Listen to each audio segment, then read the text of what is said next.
Welcome back to the Many Toys of, and I have to just thank all of you. 10,000 subscribers. 10,000 people who are willing to tune in each and every week to hear me ramble about stupid robot toys. I can't thank you enough, but I hope that by finally making a video of one of the big four of Transformers, you can see how grateful I am. It's finally time to cover the many toys of Starscream.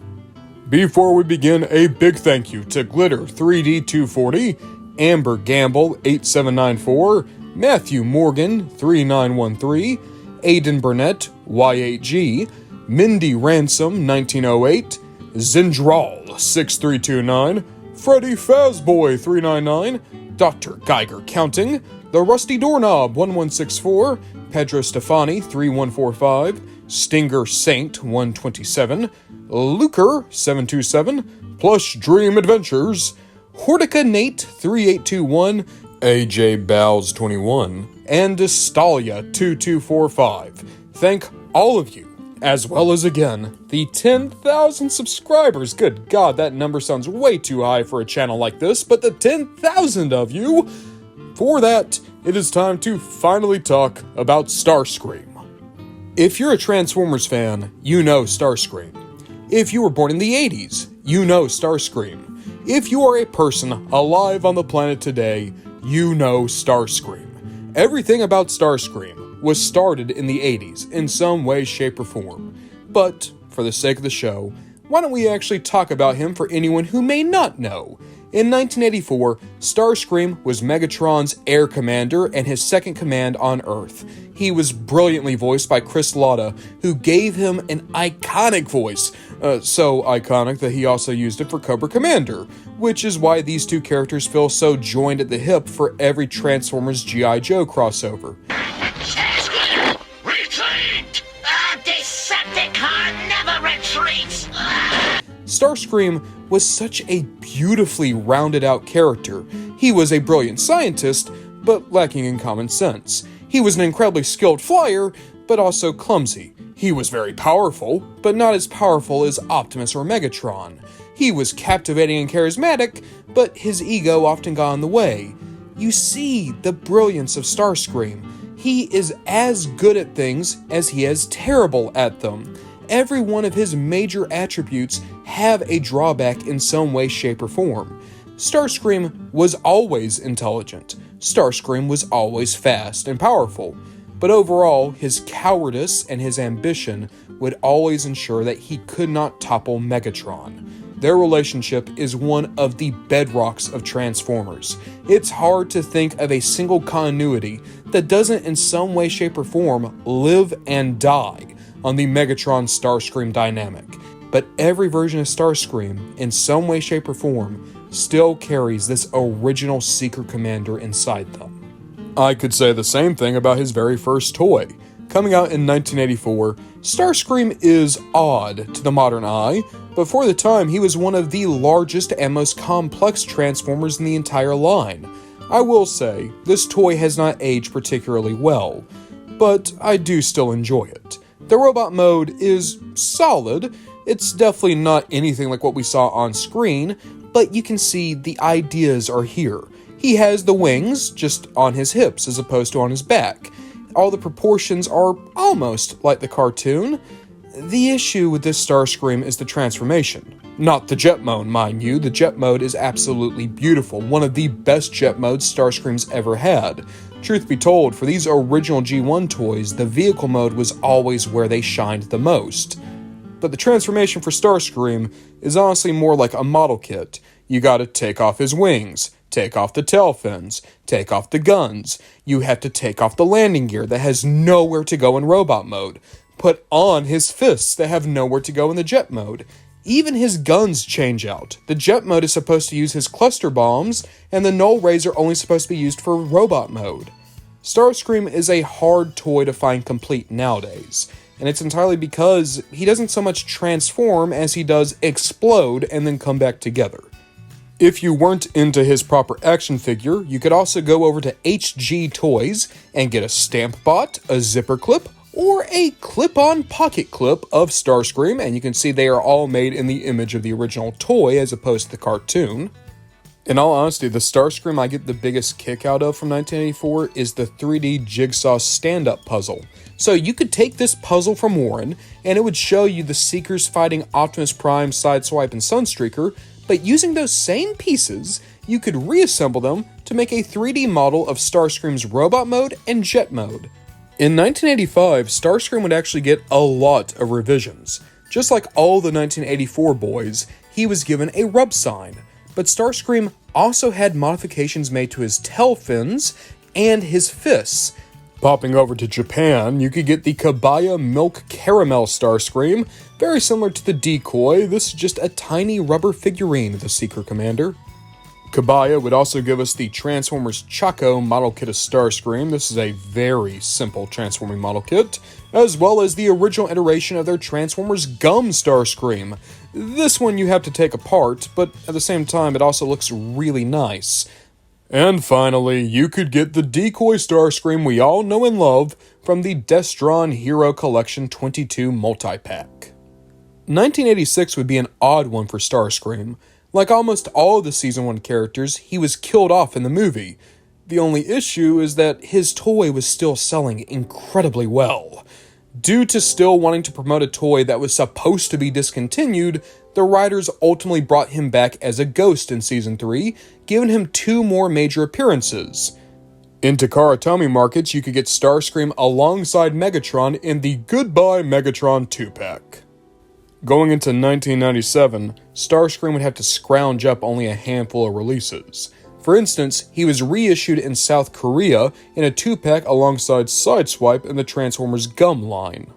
There was also the Decoy of Starscream. He would have been packed alongside the Throttlebots, the Stunticons, the Combaticons, and the Terrorcons. In 1989, Starscream would get his first major design overhaul as a classic Pretender. Starscream here is a tiny version of himself that comes packed alongside his Pretender armor. The Pretender armor is kinda cool looking. I like the idea of a massive barbarian. You can actually take the helmet off, which is really interesting. And funnily enough, you can put Starscream's wings on his back. I don't know why, that just makes me laugh a little bit. But the actual little robot mode of Starscream is pretty cool. It looks very similar to how he appeared in the first few years of the Marvel comic. And even though I don't think this is a particularly good toy, it is nice to see this design in plastic in some way, shape, or form. Speaking of that little inner robot, if you wanted just Starscream with no Pretender armor, you could get the Kmart exclusive Legends Starscream. Meanwhile, in Japan, you'd be able to get the Hero set. This would give you the inner robots of Pretender Bumblebee, Jazz, Grimlock, and Starscream. In 1990, we would get our first ever non-transforming action figure of Starscream with the Turbojet with Action Master Starscream set. I do like the Turbojet. I think it is a cool, fun G.I. Joe style vehicle. As for the robot mode of Starscream though, you can see he looks a little bit like Pretender Starscream, a little bit like Marvel Starscream, but not all that much like Starscream. It's like I'm looking at a branch of a branch off the main tree. I like it for what it is, but I think I would have enjoyed it a lot more had you told me this was a completely new character. Hell, tell me that this is the Action Master of Nacelle, and I'm right there with you.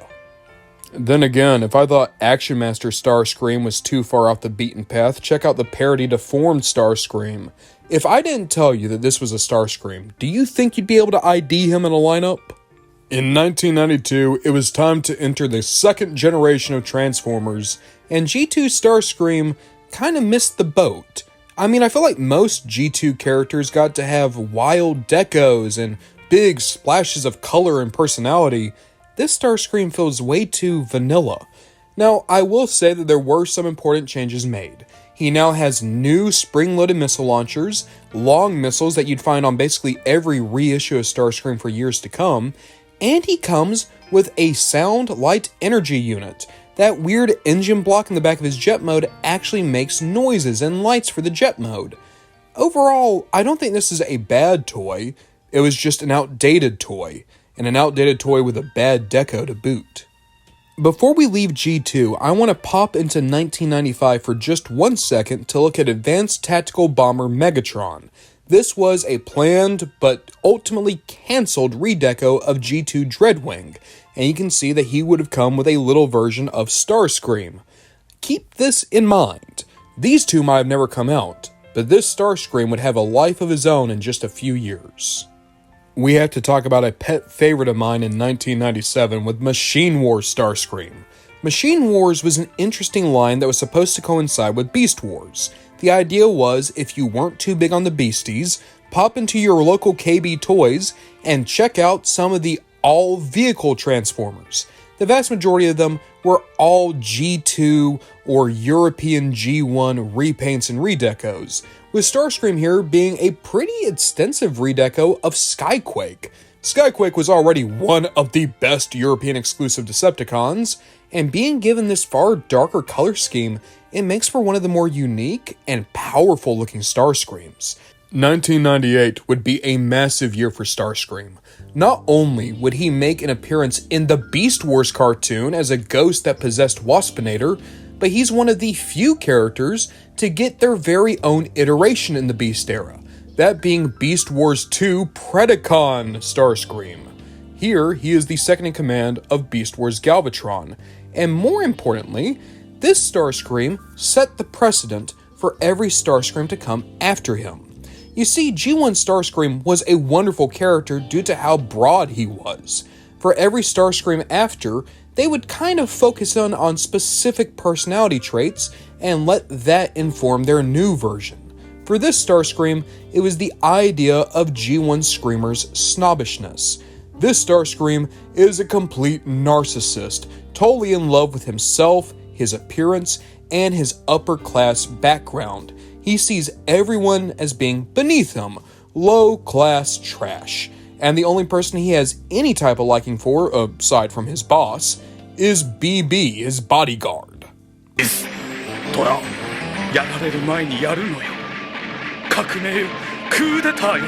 Now, didn't I tell you that G2 Megatron and Starscream 2-pack would come back into play? BB and Starscream is effectively that release with some different paint hits.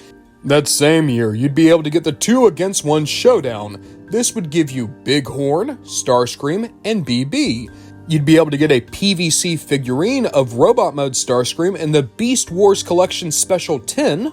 And finally, to bring a very important 1998 to a close, you could have gotten Hellscream. About halfway through the Beast Wars 2 anime, you would have had the Decepticons all take on beast forms. Starscream became Hellscream, and his toy is an extensive retooling of the deluxe class Cybershark. Cybershark is already one of my favorite Maximals, but giving him this disgusting little Frankenstein of a shark mode, it makes for one of the better Hell Beasts, and inspiration for Hell Warp many years later. After that dalliance in Beast Wars, Starscream went underground for a little bit, only to make his grand return in 2001. Here, you'd be able to get the Takara Tomy reissue of G1 Starscream. You'd also be able to get the Starscream Secret version.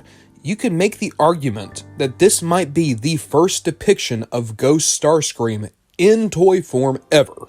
Or, you could wait 2 weeks and actually just get the eHobby Starscream Ghost version. You can see this translucent Starscream actually has all the colors where they should be. There was also Starscream Black version. I don't know what this is homaging, but I will be honest, I like the colors. That mustard yellow in the torso really does help bring this all together. Moving away from transforming figures, you'd be able to get the Super Collection figure Starscream. This is a PVC figure. You'd also be able to get the clear version of him. Just because everyone was doing it, they also did Ghost Starscream.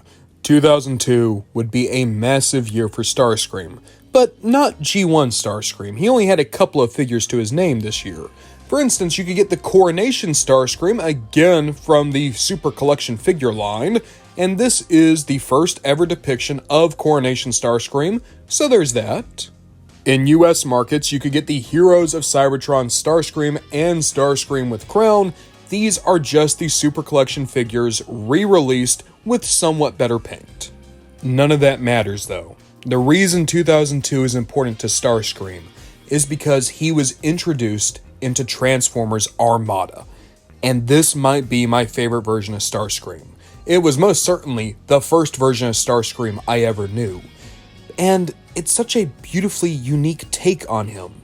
Every other Starscream is ambitious. Every other Starscream plots against Megatron. But not this one. This Megatron isn't jealous of Megatron. He's not envious of him.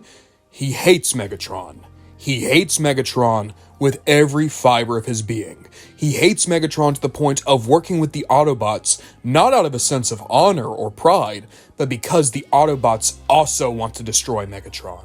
And yet, despite that seemingly making this Starscream simpler, it actually allowed the writers to make him more vulnerable, more emotional, more open. Early on in the show, you could see that Starscream treated his minicon Swindle better than any of the other Decepticons treated their minicons. When he worked with the Autobots, he actively spoke to the minicons like they were equals. Even some of the Autobots had a hard time doing that sometimes. That's without getting into the fact that this Starscream formed a very close relationship with Alexis. Alexis, a human character, gave Starscream a quilt, and even though that seems like a very goofy thing to do, it clearly resonated with Starscream. It gave him a love for the planet Earth that none of his contemporaries shared, a respect for the Autobots and their willingness to work with other species. And in time, it would allow this Starscream to make the ultimate sacrifice. But we'll talk about that in just a minute. Don't become a Decepticon! Save yourself! Fire! Fire! I have a lot of love for this original Armada Starscream. My best friend, the one who gave me much of his collection, this was his favorite toy. I actually still have his childhood copy. And for that reason, I can never be entirely without bias, but I will tell you, it has problems, and yet it's still an absolute work of art in my eyes. I love this jet mode. It's one of the best futuristic jets I've ever seen in Transformers. It's filled with Gundam-y goodness. It looks like a stupid space vehicle, and that's all I need from it. In robot mode, Starscream has great proportions. His articulation is very limited, but by the standards of Armada, you actually had a lot to work with. Double-jointed elbows, knees, hips. It's not much, but we're basically working on G1 levels of articulation. Swindle is also a great little minicon. He has a very simple transformation, but looks solid in both modes.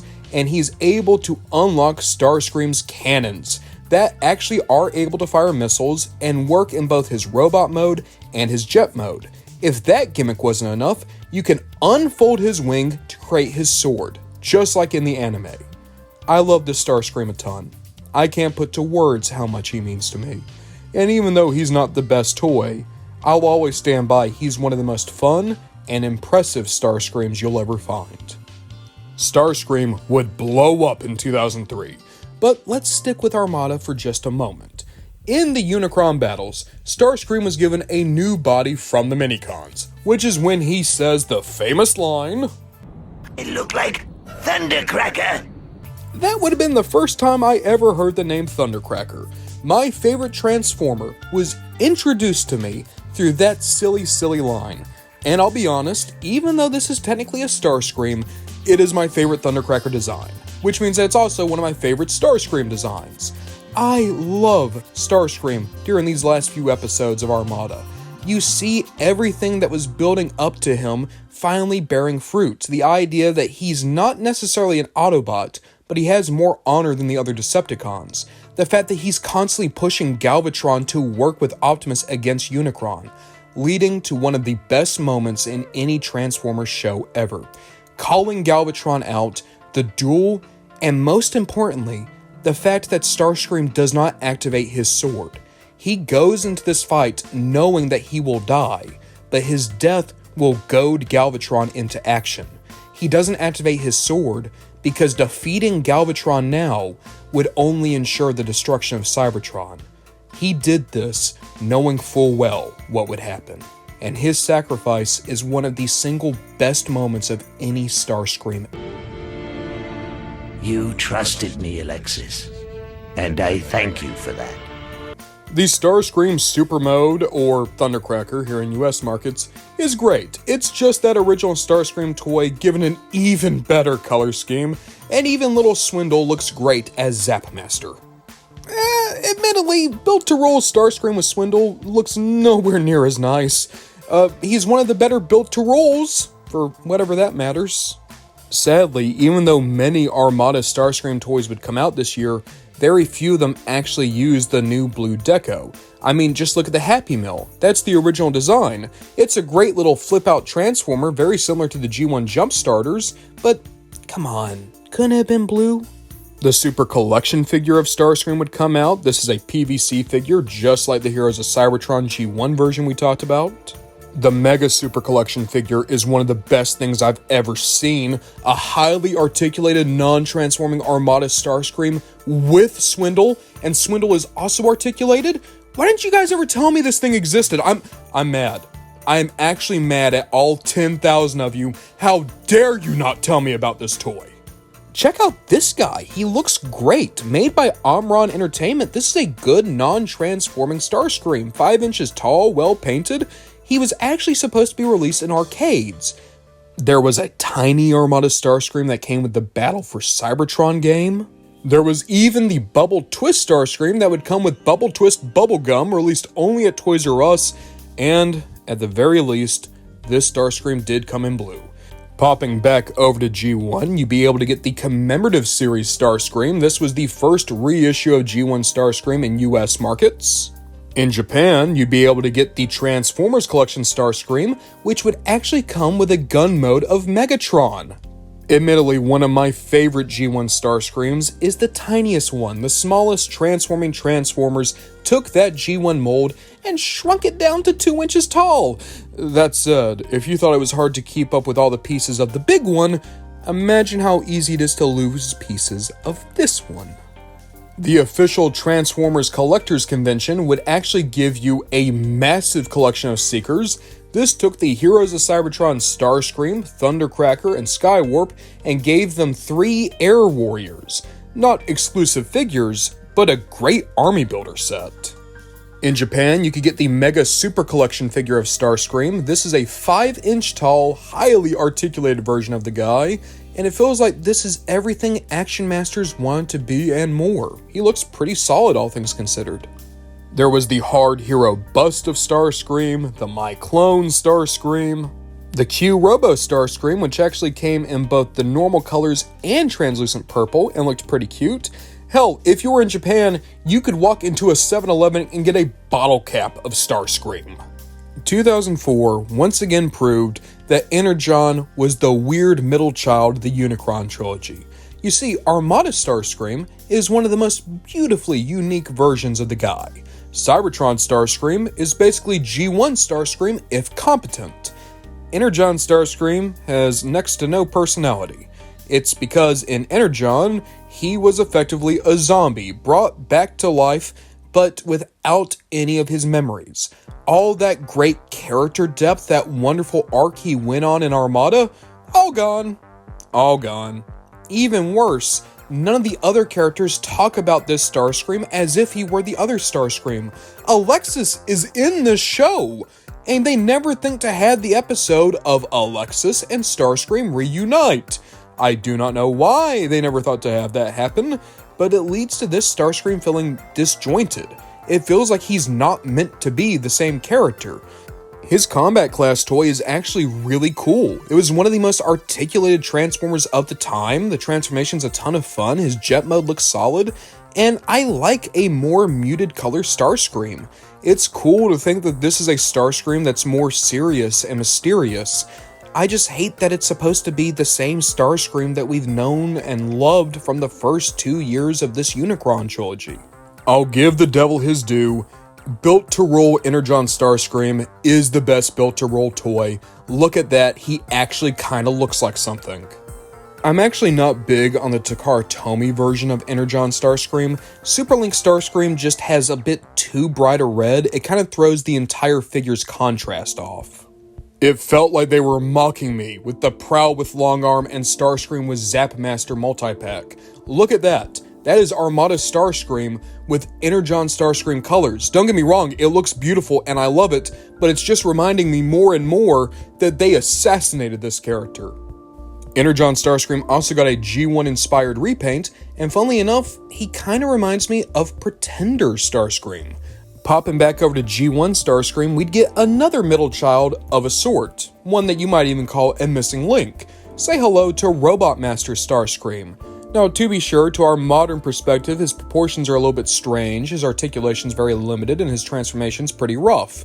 However, I will point out that this was the first ever attempt from Takara Tomy to recreate the G1 Starscream character, both robot mode and vehicle mode.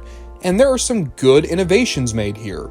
No more having to remove the fists, no more landing gear that you have to worry about. Yeah, you still have to move the null rays around, but that's just going to be the reality on most Starscreams.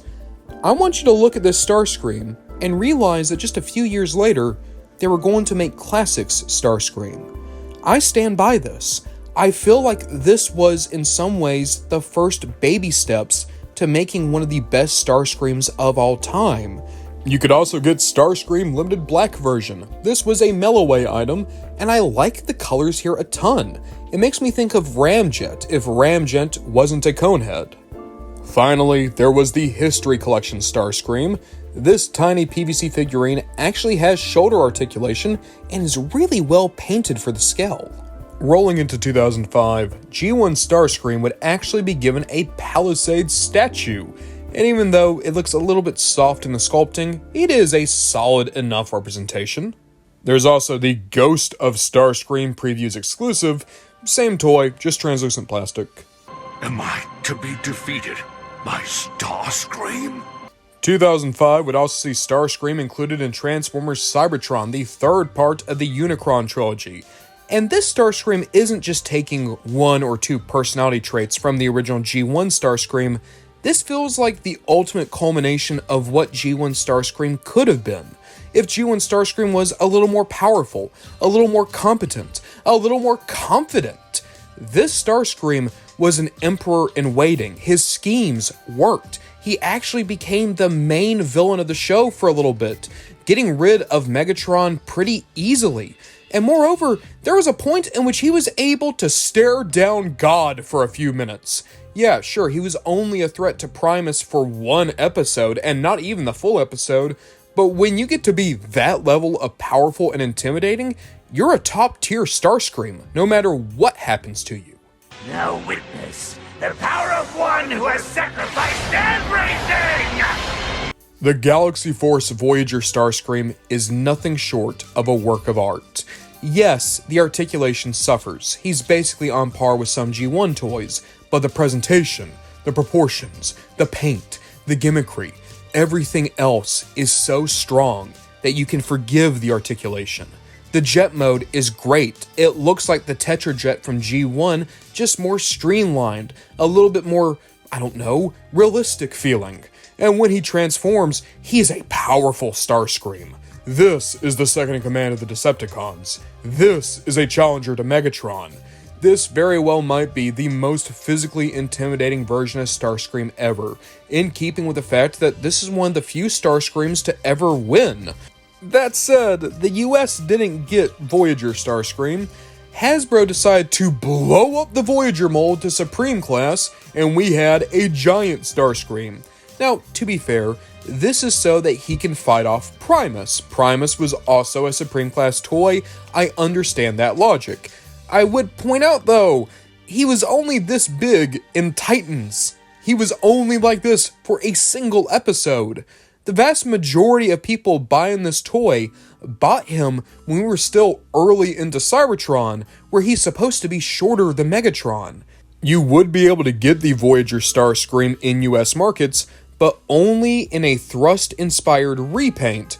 This was a Toys R Us multi-pack of Starscream vs. Vector Prime, and don't get me wrong, I like the deco. It looks nice, but could we have not just had a normal Starscream at this size?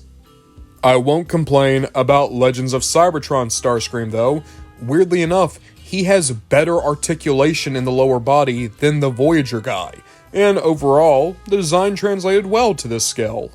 You'd also be able to pick up this mold in the Japanese Easy Collection clear set. 2006 would very quietly be a major year for Starscream.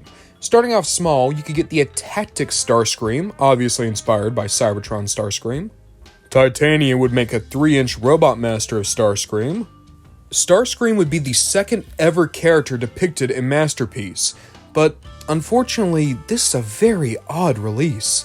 Keep in mind, Masterpiece Optimus that came out just a little bit before this was essentially the perfect Optimus, and to this day still holds up well as a great representation of the guy.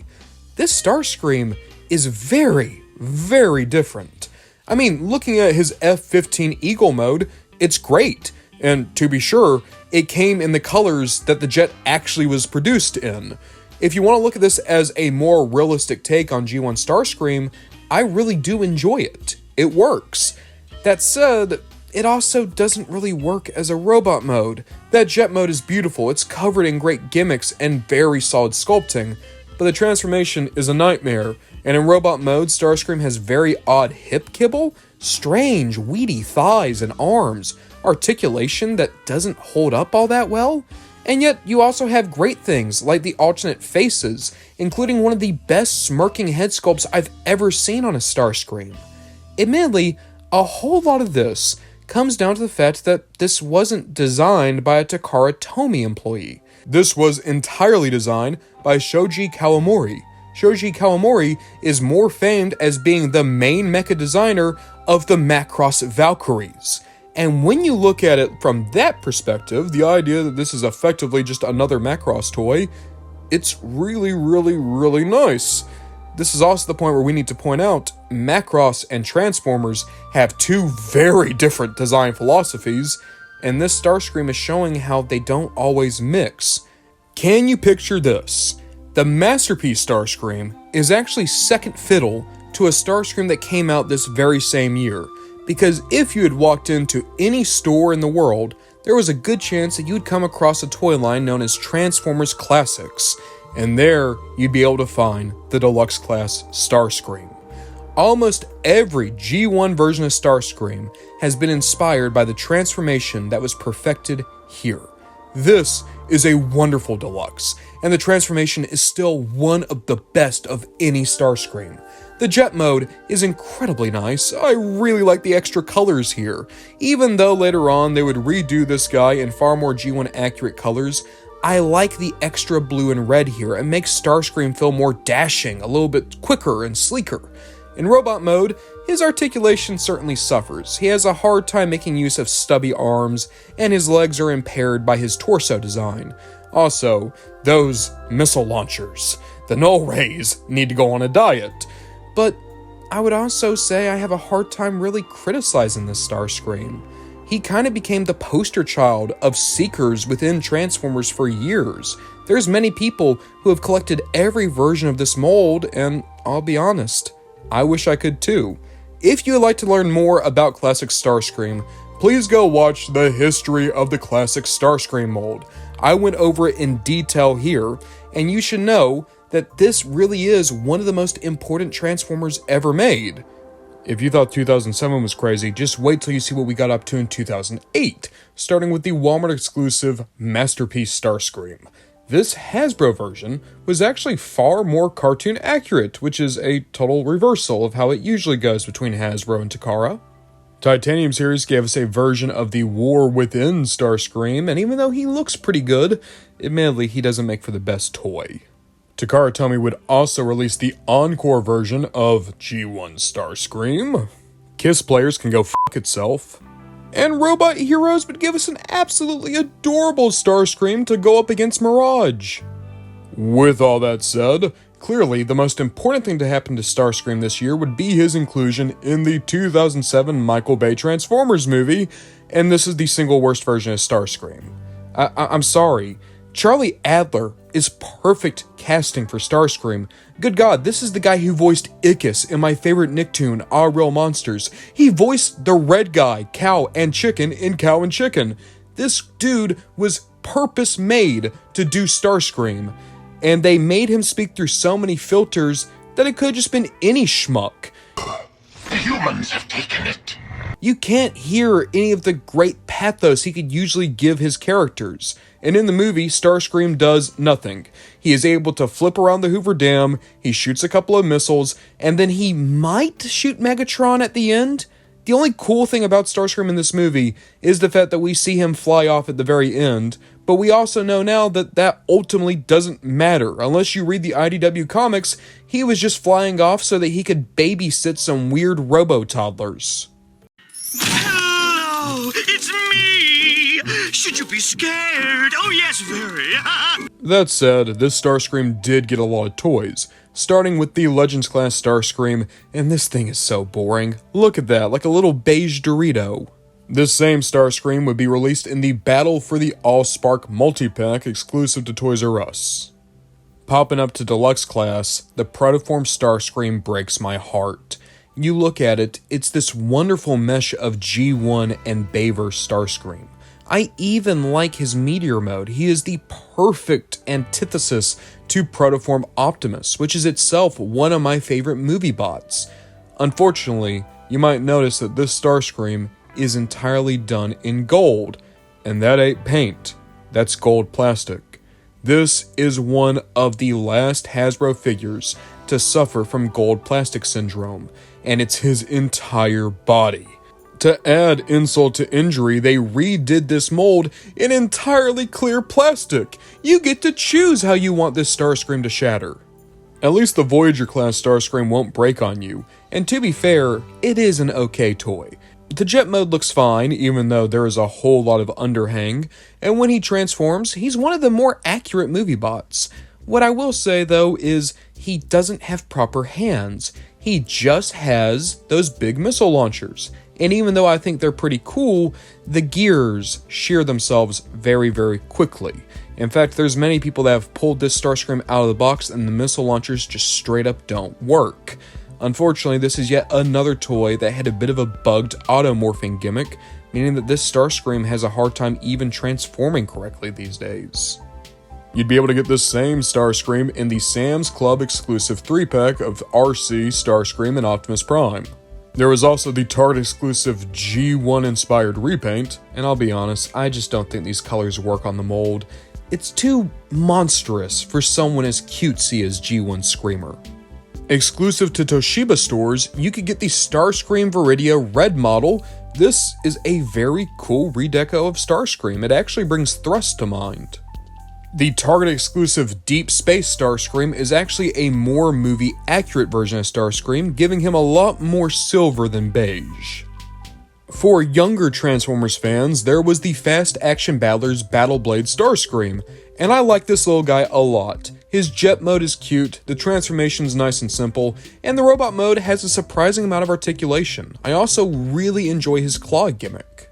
For any Australian Transformers fans, you could have gone through Red Rooster and gotten yourself a little Starscream with a kids meal.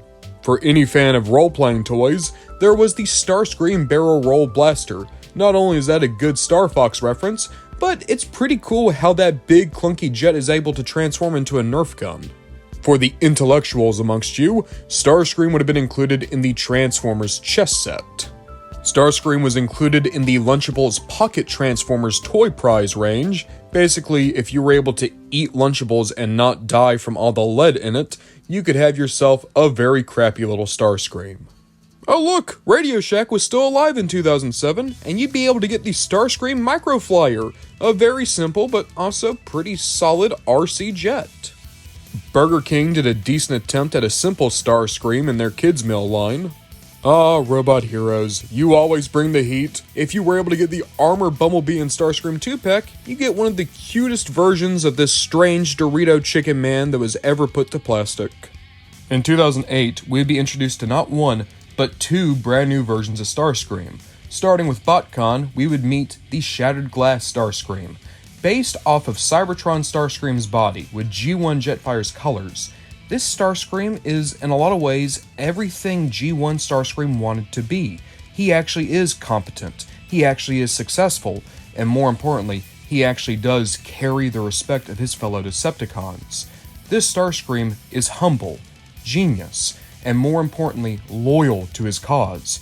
He sees Megatron as his one true leader, his king even, to the point that he cried out in pain when Megatron seemingly died.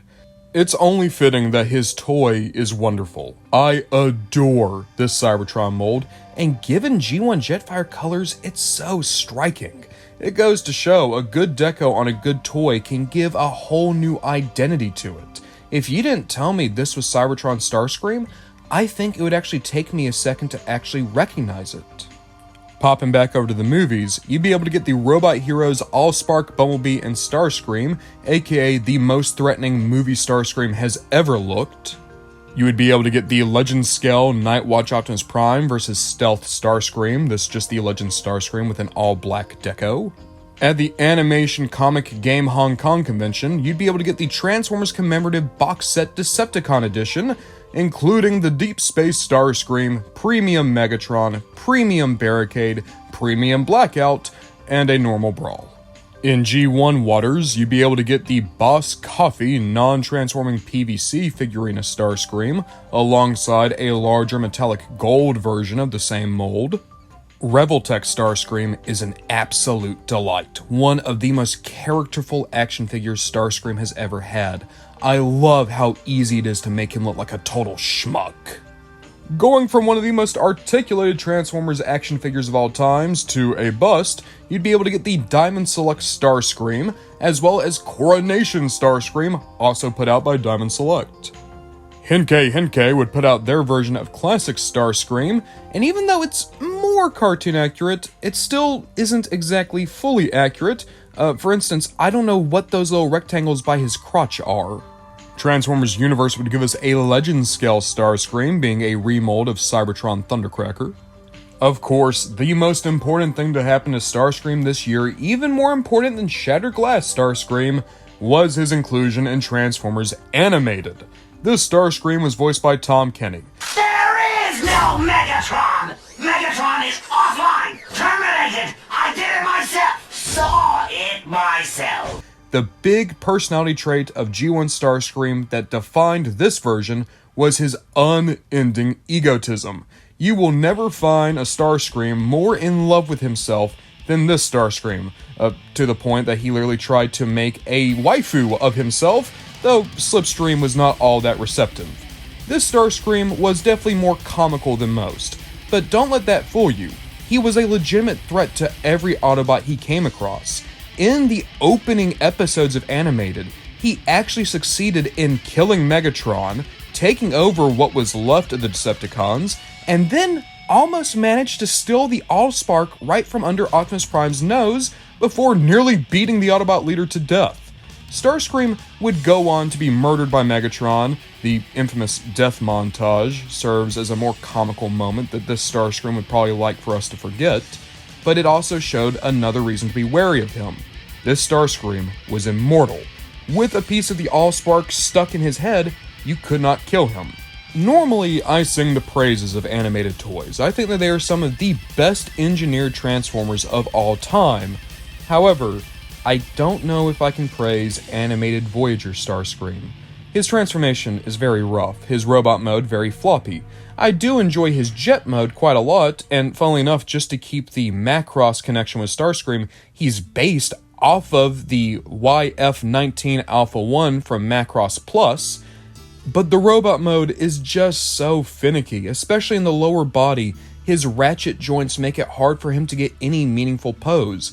His missile launchers are far too unruly. His wings don't sit comfortably. His articulation, though he has a lot of points, is hindered by his own design. Even the jet doesn't look super great with a broken up nose cone, and I'm not too sure about this color for Starscream. It's a little too Thundercracker for my taste. I love animated Starscream as a character, but I think I would actually call this the worst Voyager from Animated, and one of the most disappointing figures from the entire toy line. Thankfully, Activators came in clutch and gave us a wonderful Scout class version of the guy. Starscream's proportions here are far better, far closer to the cartoon. His head sculpt is beautiful, his transformation simple. He's effectively a one-step changer, but still has full articulation. I adore this little guy, and I would honestly say that this is the best version of the animated Secret to pick up to this very day. Even smaller than the Activator, the Legend Scale Starscream is also really solid. I do wish his head were black, but even with that strange color and the even stranger jet mode, this is a very solid version of this design made tiny. A more accurate version of Legend Starscream was actually single-packed in the Universe toy line that very same year. Finally, to bring a colossal 2008 to a close, you had McDonald's Starscream. For a Happy Meal toy, I actually really like him. His robot mode looks great, and the jet mode's a ton of fun. Or, you could pop over to Brazil, Mexico, or Venezuela, and get a completely different animated Starscream Happy Meal that's very similar to the Jump Starters. 2009 would only bring more toys for Starscream. Sticking with G1 for just a second, you could get the Classics version of Starscream Ghost version. This was a Melloway item only available in Japan, and as you can see, it is an entirely translucent plastic version of a very good transformation, which is to say, that very good transformation will destroy this Starscream over time. Here in the US, you'd be able to get the Universe Starscream, classic Starscream given the most G1 accurate color scheme yet. And even though many people will swear by this version of the toy, I actually think it looks really dull. The original classic Starscream was so much more striking to my eye. This guy's just way too vanilla. Mighty Mugs would take a go at Starscream. And of course, Starscream would reappear in Transformers Revenge of the Fallen, and I actually very much prefer his representation here. Not only do you get a lot of funny scenes between him and Megatron, where Megatron just beats him within an inch of his life, but Charlie Adler is able to flex his vocal talents so much more. I still love his voice for Starscream, and I wish that Charlie Adler would have been brought back for a cartoon at some point for no other reason than I think he understood this character so well. Not to call you a coward, Master, but sometimes cowards do survive. Starting off small, you could get the Legend Scale Starscream. This is just a redeco of the original 2007 movie version, and it's worth pointing out that Revenge of the Fallen Starscream was actually when Screamer got all of his Cybertronian tattoos, so the vast majority of his toys were either new molds, or just the old stuff with black scribbles on them. One of his new molds was the Voyager class version, and I do like this. I don't think it's quite as proportionate as the 2007 version. More film accurate, yes, but it just looks a little bit more stubby. But I do enjoy the fact that he at the very least has proper arms. And even better, you can put the missiles in his arms to make it look like he has something like the null rays. It's a simple thing, but you gotta take the victories where you can, you know? If I liked Fast Action Battler's Sword/Starscream before, I love him now. With even more paint hits, I think that this is an even better version of a simple movie Starscream. The Gravity Bot Starscream is a treat. Literally just stand that jet up and boom, he's a robot. I feel so bad for Robot Replica Starscream. Usually I would sing the praises of robot replicas, and this is still a very well articulated Screamer, but with all those tattoos and the darker gray, he's just a muddled mess. If he had a sharper paint scheme, I think he would have been one of the better versions of this odd bird boy. I mean, just look at Robot Replica's Springer and Starscream. This is a Starscream that is simple, but because they chose better colors, he stands out more. And I love this kneeling pose he's in. It makes him feel a little bit more animalistic. I don't know. It's gross, but in a good way. There was also the Battle for the Allspark multi-pack that would give you a version of Starscream in his jet mode. Basic Fun made a keychain of Starscream. Not only is he articulated, but he has an action gimmick. Hit a switch and his wings go up and down. The mini figural clip-on of Starscream was simple, but at the same time, what were you expecting out of a clip-on? Popping over to the RPMs, you'd be able to get the Ironhide and Starscream 2-pack. This is just a jet mode that you stand up and boom, I guess there's a robot under there. This same Starscream would have been single-packed and released in Toys R Us markets. And finally, a brand new mold of RPM Starscream would have been sent out at the very tail end of the year. It made the jet mode more accurate, but Starscream is still just sculpted in detail underneath. Things would kind of calm down in 2010, but only kinda. Keep in mind, Starscream still got more toys this year than some Transformers have had in 40 years. Starting off, you could have gotten the Starscream Ghost version Masterpiece Edition. Masterpiece Starscream version 1, done in translucent plastic. Jesus Christ, why do they insist on making Ghost Starscream a time bomb? Keeping with high-end Takara Tomy exclusives, there would have been Alternity Starscream this year. Alternity Starscream is not a jet. He transforms into a licensed 132 scale Mitsuoko Orochi, a very high-end car in Japan. And I absolutely love this toy. When he transforms, there's a little bit of movie Starscream here, a little bit of G1. I love the fact that he has 4 eyes. It makes him feel so insectoid. The head sculpt as well has a real samurai flourish to it. His proportions are solid, but my favorite thing is the kibble. He might not turn to a jet, and yet he still has his air intakes over his shoulders. The door wings look more like his jet wings. He even has his null rays still. I absolutely love this. But I will be honest, this toy had a lot of QC issues. It's supposed to have some automorph gimmicks, but unfortunately they don't take effect all that well. He's very floppy, and even worse, he can have issues actually transforming. It's very possible that you will deform or even outright snap the tires while trying to get him into his flight mode or into his proper robot mode. Admittedly, Skywarp was a much better version, and the best version of this mold ever was Thundercracker, both in terms of color and design function. But this is still a very nice Starscream, one of the most unique ones ever, and a personal favorite of mine. Popping back over to the movie, you would have had Transformers 2010 Leader Starscream, and this guy is insane. He has lines from the movie. He has a crazy transformation that is still really well done. His robot mode is as close to accurate as any of the Starscreams up until this point, and his jet mode is absolutely gorgeous. If I had to say what the most impressive movie Starscream is, it's probably this one. It's my own stupid biases that make me prefer the Fast Action Battler, but I understand a piece of masterful engineering when I see it. It's one step forward, 2 steps back, because Legend Scale Starscream returned in the Victory of the Fallen multi-pack. At least the deca looks a little bit better here, I guess. You'd also be able to get the Revenge of the Fallen Voyager Starscream in a 2-pack alongside Mudflap. This same mold would be used to make Nebular Starscream, one of the coolest color schemes movie Starscream ever had.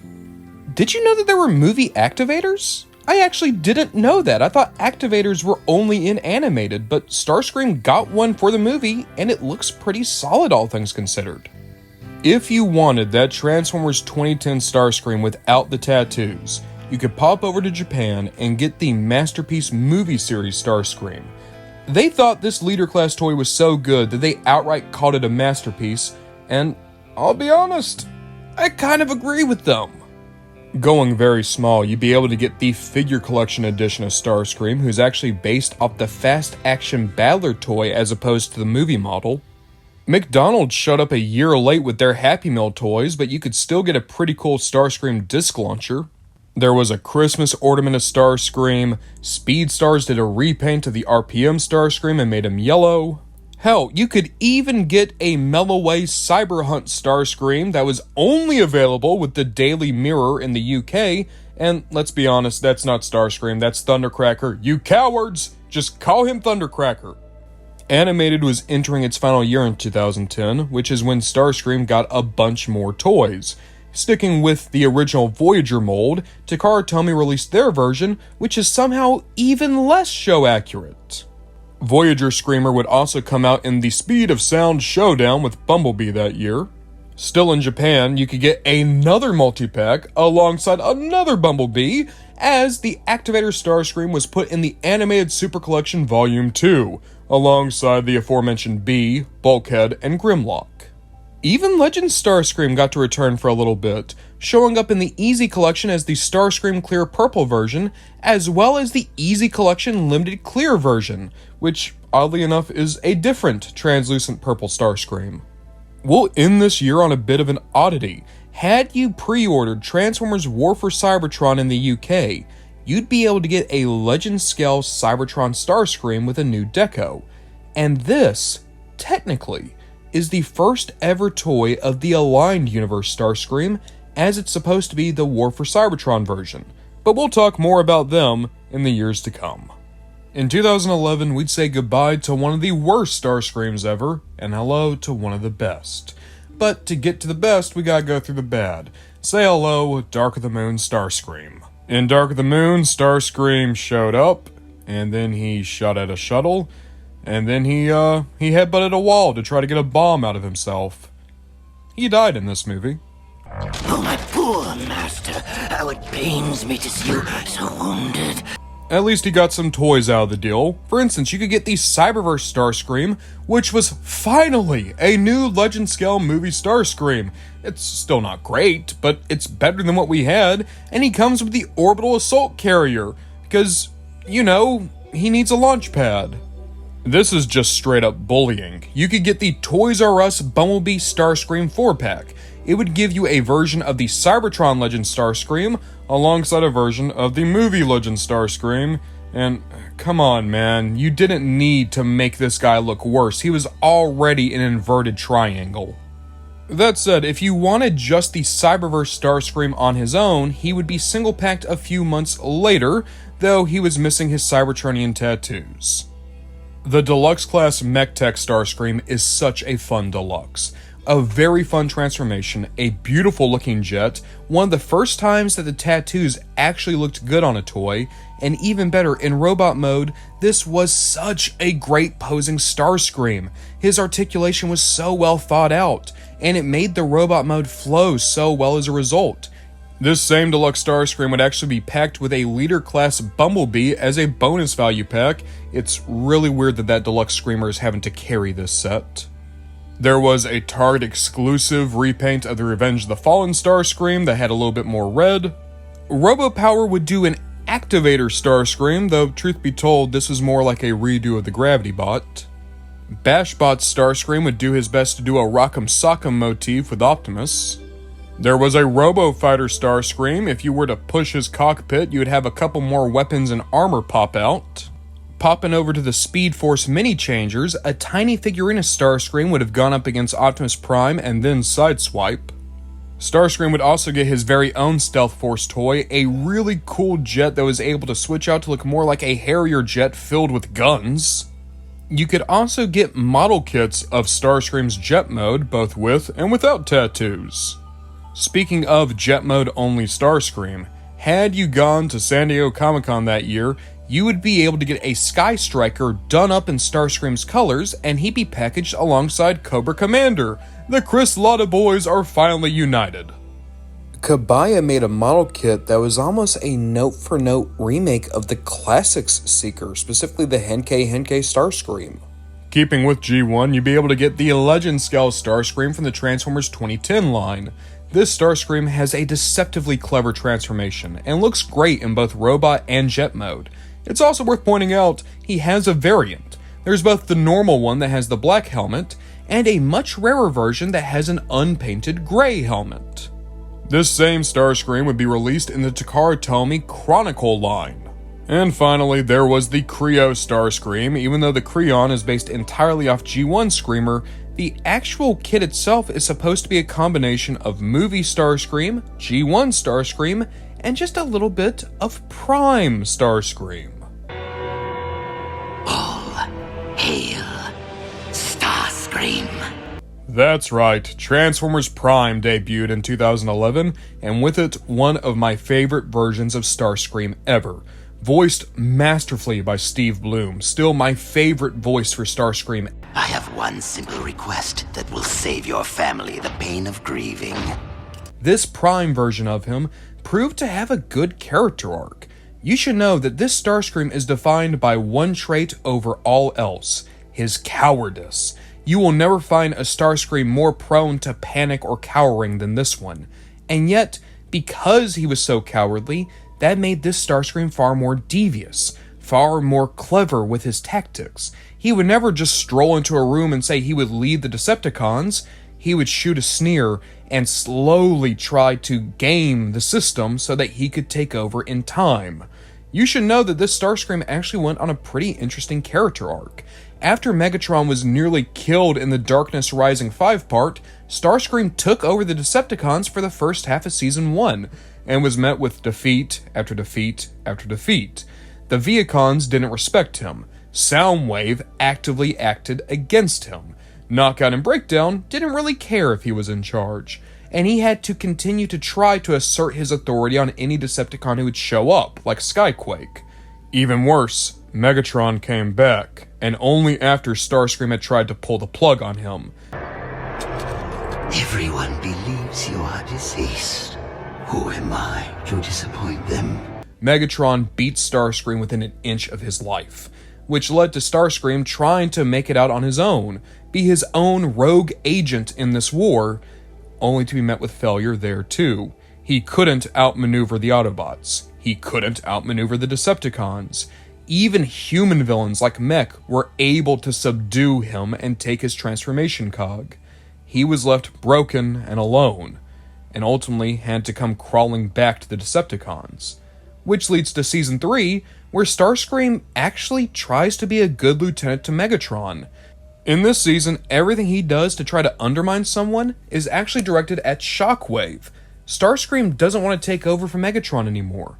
He just wants to prove that he can be the second-in-command that Megatron at one point trusted him to be. It's interesting to see a Starscream go from trying to kill Megatron to actively mourning Megatron when he dies at the end of the show. It's a character arc that I don't think a single other Starscream has ever even begun to undertake, and it was done with such conviction in Prime that it makes him captivating. I will avenge you, Master! Starscream, do not be a fool. Of course, it helps that Starscream had arguably the best toy in one of the best toy lines Transformers has ever had. Prime First Edition was nothing but engineering masterworks, and Starscream might have been the cream of the crop.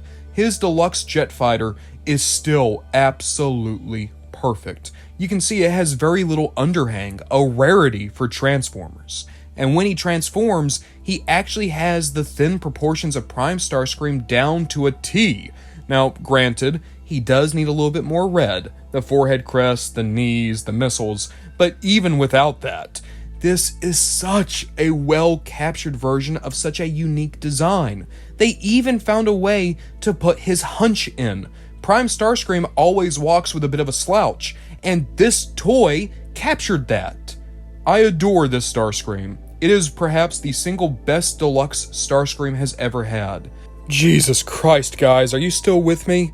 Listen, I know that we've been going at this for a while. We've already covered more toys than any other episode of Many Toys Of, and we're just now hitting the halfway point. Let's just pause and talk about third party real quick. It'll be easier if we just get it done with now. The first third-party Starscream I remember coming across was the Impossible Toys Screamer. Impossible Toys essentially just took their own version of the Classics Seeker and turned it into a Tetrajet. And I'll be honest, I think they did the Tetrajet better than anyone else, including Hasbro. That said, they also made much more of a shell former than Hasbro did, so pick your poison. iGear went a totally different direction with Raptor. This is a Voyager-sized Starscream that has a little bit of IDW flavoring, but honestly it was just iGear doing their own thing. I do enjoy this Starscream, but if Impossible Toys had iffy plastic, you better believe that iGear was very much in the same boat. It took a while for third party to start feeling as good, sometimes even better, than the official stuff, and we were still very much in that feeling out period. Enter Mastermind Creations. You should know that Mastermind Creations were the real trendsetters of third party in so many ways, and their Starscream is so cool. It's the Hearts of Steel design, so he transforms into a biplane as done by the Wright brothers. He comes with his own set of train track, he has a great head sculpt. I adore this take on the Seekers, and of course Hasbro would do their own take on this design many years later, but I still prefer this original. Of course, when you think third party, most people tend to think Masterpiece, and Make Toys delivered with one of the best versions of a Masterpiece Seeker. Howling Meteor is pretty solid. In some ways, they're still the gold standard of Masterpiece Seekers, and for me personally, I think this was the best looking design. A little bit of toy, a little bit of cartoon, a little bit of their own design work on the proportions. Even though their Seekers are not the most durable, they were a damn sight better than the original Masterpiece Seeker, and I'd argue that they're still, at the very least, in contention for being the best Masterpiece Seekers overall. The other third-party contender for that crown is, of course, Deformation Space. For a Masterpiece toy that was insanely cheap, you get the most cartoon-accurate Seeker of them all. The transformation is a complete and total nightmare. If you ever wanted a toy to make you doubt the existence of a just God, this is that toy. Popping back over to Make Toys, I'm going to make myself real sad. Say hello to Galaxy Meteor, perhaps the single best toy Cybertron Starscream will ever have. It is also a time bomb. It unfortunately has a litany of quality control issues that only become worse with time, and it didn't sell all that well, so the promised Skywarp and Thundercracker we were going to get from this mold never showed up. I love this toy a lot, but I hate that it played out this way. It's the feel-bad story of the year. At least Planet X Starscream is really solid. Even though it's a little bit finicky in the transformation, it is the most accurate version of the War for Cybertron design. For a more fresh take on Starscream, why not pick up Red Falcon, a Beast Wars-inspired take on the guy? And I'll be honest, I kinda think he should turn into a Wasp. You know, he kinda has that connection to Waspinator. But as is, I do like this beast mode, and the toy itself is pretty solid, all things considered. Jesus Christ, Iron Factory's taken like 3 attempts at Starscream. We're moving down to Legend Scale, and one of the first Legend Scale Screamers you could get was, of course, the Iron Factory, which is solid. At the same time, it was one of their first figures. This is when they were still feeling things out, so it's not that impressive. If we want to move over a little bit, they did a version of Slipstream up as Starscream, and it's honestly a little bit worse. Their Slipstream mold is really bad. And now they're just straight up doing a Japanese schoolgirl that turns to Starscream. No, I don't understand this, and also, I don't like this. It creeps me out. Oh, thank you, New Age. Thank you. Thank you for just making a really good Seeker. For my money, this is the best Legend Scale Starscream. It comes with multiple hands, the paint is perfect, I adore this little guy.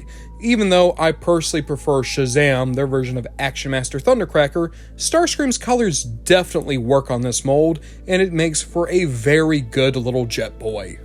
Of course, Magic Square has nothing to be ashamed about either. They also did a great take on the Seekers. They're just a little bit more clunky for my taste. Hey, Dr. Wu! He did a Micromaster version of Starscream, and I think he's also very, very cute. Oh, Jesus Christ, remember the DX9 Stormtroopers? I didn't. They're solid for what they are, but they don't have the aesthetic of Iron Factory, they don't have the engineering brilliance of New Age, they don't even have the fun of Magic Square. DX9 is like the we have New Age at home of Legend Scale. Well, we talked about a Cybertron Starscream that broke my heart. I might as well talk about an Armada Starscream that I'm kinda worried about. Mechanical Skull Studio is doing a Legend Scale Armada Starscream who looks perfect and even comes with a little swindle. Even better, they're doing a Thundercracker that's going to come with Alexis. But there's some early reviews out that make it seem as though the quality control might not be up to snuff. I'm really worried about this, man. Oh, Jesus Christ. There's also the Basojo Starscreamer. I don't know why everyone's horny for robots now. I think it's weird. I don't like it. I want to go home. And that's a wrap on third-party Starscream. Now, he has been very well represented by third-party. Yeah, there were a couple of duds in there, but you can see that some of the earliest third-party companies really focused in on Starscream, making a Tetrajet, giving us a Voyager, making Hearts of Steel, and then eventually Legend Scale embraced him, Masterpiece Scale embraced him. I feel like Starscream is in that same rarefied air as Optimus Prime. A company can bank on the idea that people will buy Starscream, especially with all the repaint potential. But alongside that, companies go the extra mile to make Starscream good. I mean, if you make a good Starscream, people are going to want a Skywarp and a Thundercracker. More than often than not, they're also going to want Coneheads, or Slipstream, or other Seekers like the Rainmakers. all that extra effort pays off. The vast majority of third-party Starscreams all have standout features, a reason to pick them up over anyone else, and I appreciate that. It doesn't feel as samey as some other third-party roundups because each Starscream had something different they try to specialize in. We're going back into official waters in 2012, and we'll start out with the second major version of Masterpiece Starscream. You can see that on this new attempt, they fixed the weird hip kibble, gave him some new proportions, made a very strange aperture that was supposed to get rid of the need to part swarm the null rays, but just made everything even more awkward, and finally gave him his coronation gear. I'm gonna be so honest with you. Looking at the Make Toys Starscream and the Deformation Space one, it just really shows how much this Seeker mold needed to be put down. It was okay a few years beforehand, but by 2012, this was one of the weakest of all the Masterpiece figures. Going to a much smaller scale, you could get the Easy Collection Chronicled Starscream. This was that 2010 Legends mold, just made available in Japan, and this version of it was released in dollar stores here in the United States. It's kind of funny to see how this mold kept going back and forth like that. Jesus Christ, talking about going back and forth, you could get this same mold again in Japan with better paint, this time as part of the Easy Collection Gum. You could get the Starscream Memobot, basically just Starscream as a USB drive. Going over to the Movieverse, you'd be able to get the Leader Class Starscream done up in G1 colors. This looks better than the original G1 movie Starscream, but still not great. Subscribers to the Kero Kero Ace magazine in Japan could have also got one of the weirdest decos that the Legends Starscream ever received. In truth, 2012 would be the year of Prime Starscream. Starting off small, you'd be able to get his Happy Meal toy from McDonald's. The Cyberverse Commander Class Starscream was a ton of fun. Even though he had somewhat odd arm kibble, the transformation is really nice, and the robot mode looks great. I even like his little Cyberverse weapons. It kinda looks like the show's version of the Immobilizer. In Takara Tomy markets, you'd be able to get Starscream in the Decepticon Set Easy Collection 6-pack. If you had missed out on first edition Starscream, you'd be able to get the mold again in the Bumblebee vs. Starscream Ultimate Opponents 2-pack. This would give you Starscream that's supposed to be glowing with Dark Energon, but in truth, he kinda just looks like a low-rent Skywarp. Now, keep in mind, Prime had two toy lines, First Edition and Robots in Disguise. The Voyager Robots in Disguise Starscream was still good. It definitely still had a lot of the shapes that you'd want out of Starscream, and on its own, in a vacuum, I'd be perfectly happy with him. He's just not as good as the first edition. Still solid, but you're comparing a $20 bill to a $10 bill. Obviously, one of those two is more desirable, and it's not because the $10 bill isn't trying, it just isn't worth as much. Big Bad Toy Store also sent out the Dark Energon Starscream. Again, this is the first edition Starscream, and if I thought the previous one looked like a low-rent Skywarp, this one is just straight-up Skywarp. Now allow me a moment to gush about Fall of Cybertron. Usually I don't get to talk about War 4 or Fall of Cybertron in these videos because the toys didn't come out till years later. But Starscream was one of the lucky few to actually get a toy when these games were new. And I can tell you, Sam Riegel did an amazing Starscream voice, my second favorite of all time. When I don't hear Steve Bloom, I'm hearing Sam's version of Starscream. The Decepticon army is now loyal to me. The reign of Starscream has begun.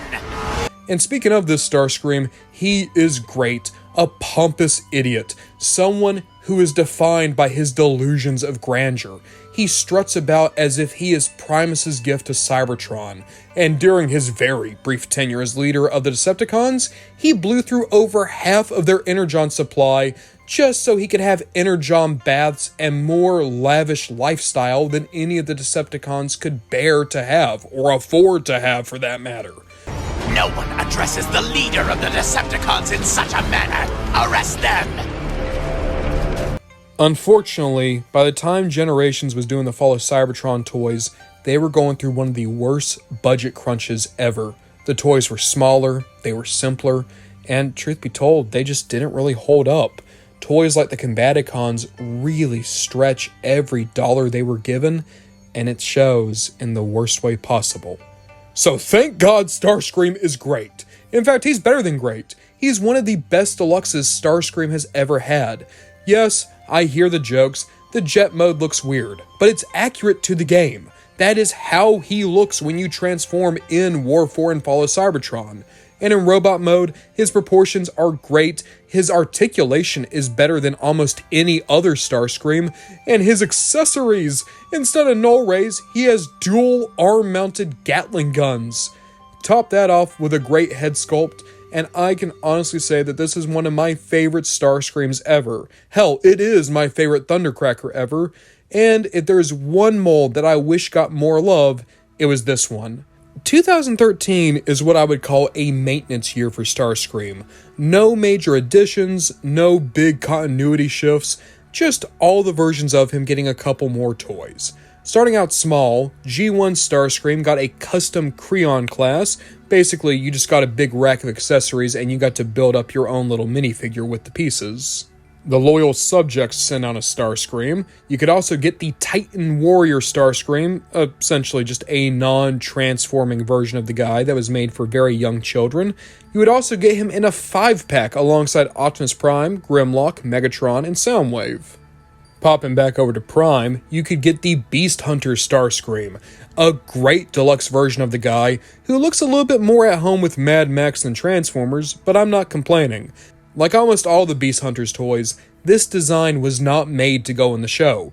It was just the Hasbro designers having some fun and making some cool toys. But I do wish this got to show up somewhere. It's a great bulked out Prime Starscream, and it would have been cool to see him fight dragons with this thing. Fall of Cybertron Starscream would be released in Takara Tomy markets with a far more game-accurate deco. A second Happy Meal of Starscream would hit McDonald's. And finally, a blast from the friggin' past, because Hunt for the Decepticons Terradive was remolded into being the BotCon Machine Wars Starscream. 2014 was the 30th anniversary of Transformers, and you better believe Starscream was represented well. Starting out small, he was at the San Diego Comic-Con Creon class in 1984. This Creon is based far more on the G1 toy of Starscream, and looks pretty cute. I like his cat mouth. Generations would give us a new Legend Scale Starscream based very much on his first design from the IDW 2005 series, and he even comes with a Target Master of Waspinator. There's so many great homages in this one little guy, and on top of that, he's a cute little chunkster to boot. This same Starscream was released with better paint with the Thrilling 30 Legend Scale Megatron in Takara Tomy markets. Milton Publishing had a Melloway exclusive for the Fall of Cybertron Starscream done in translucent ghost colors. This is the Decepticon Rebel Infiltrator Starscream, and it's supposed to represent Starscream being invisible in the game. ConstructBot's Starscream was yet another attempt to knock off Lego from Hasbro, this time very Bionicle coated. Hero Mashers would give us a Starscream that you could rip apart and combine with other Hero Masher Transformer figures. Bear Brick Starscream was absolutely adorable and transformed into a teddy bear. If you had been holding out hope for the most G1 accurate version of the Classics mold, you could have gotten that Starscream in the United Seekers Aces 3-pack alongside Thundercracker and Skywarp. Because we need more gimmick toys, Botshot Starscream showed up, and you know what? I'm going to revoke that comment because this is a good gimmick toy. I like Botshots, and this is a cool Starscream. A better painted version of this Starscream would have come with the Starscream launcher that would also give him a massive badonkadonk in jet mode. There was also the Decepticon Fire Assault Team, but let's be honest, that is absolutely just Red Wing. You would also have Goldie Marketing pop in to get some of that sweet Starscream action, including G1 Starscream in their Thrilling 30 collectible figurines line, both single-packed and in a 5-pack alongside G1 Optimus, G1 Megatron, G1 Ratchet, and G1 Soundwave. If you needed a Starscream that wasn't specifically from 1984, Generations at least hooked us up with Armada Starscream.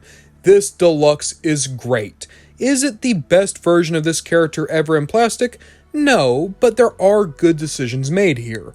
The jet mode is so slick. perfect, down to the very smallest detail. When he transforms, Starscream is fully articulated. However, I do wish that they had chosen to cut the backpack in half. By keeping the missile launcher gimmick, Starscream still has a massive set of shoulders that jut back, which makes it hard to have him included in any collection display. However, I do enjoy the decision to make his wings foldable, because that means that we can give him translucent swords, 2 of them in fact, and fold the wings down. You still get the effect of the wing sword, but it doesn't look, like a wing that has been stretched out into a sword. It looks like a proper lightsaber now. Overall, this isn't the best toy ever, but it was a breath of fresh air when we got it, and some much needed love for Armada fans. But of course, Takara Tomy took this mold and made it even better. Look at it in those anime-accurate colors. It makes me want to cry out of sheer jealousy. Movie Starscream would say hello from the Movie Advance series. This is the deluxe Dark of the Moon Starscream, just with no tattoos. Goldie Marketing would also hit Starscream up for a second hit, as he was included in both the single pack and in a 5-pack alongside Optimus Prime, Megatron, Ratchet, and Sentinel Prime.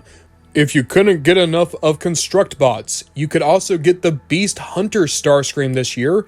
This smaller Scout class Starscream I actually think looks a bit better. Granted, the colors don't really look like Starscream, but I like this as just a generic Transformer. There is also the Go Hunter Starscream, basically Takara Tomy's take on the Beast Hunter Starscream. You can see that they tried to keep him in the normal Prime colors, and I'll be honest, I just don't think this works. This Starscream is such a beautifully unique boy. Why did you try to make him look like he did a couple years ago before he was cool? Prime Starscream would also get a Kinder Surprise egg toy, and get this!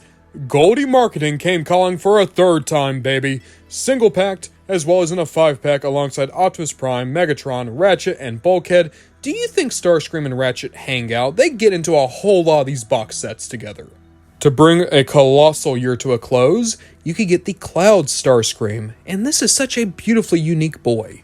Yes, it is just a redeco of Generations Double Dealer, which is itself a retool of Thrilling 30 Blitzwing, but it does kinda work. Oh yeah, remember to say hey to Battlemaster Starscream. Oh god, it just keeps going. 2015, there be more Starscreams. Say hello to yet another version of Masterpiece Starscream.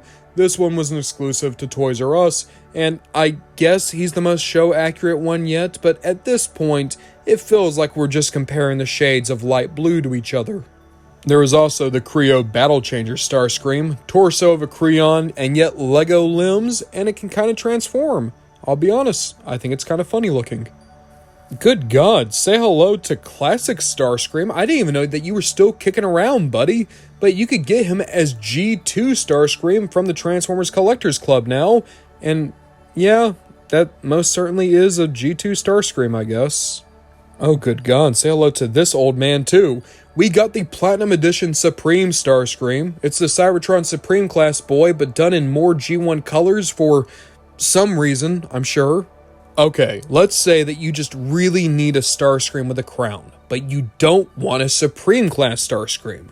Well, why don't you go over to Combiner Wars and get the Leader class Starscream? This is a redeco of Combiner Wars Thundercracker, which is himself a retool of Thrilling 30 Jetfire. And I'll be honest, even though Starscream showed up like this in IDW, I think that this is just too big and bulky.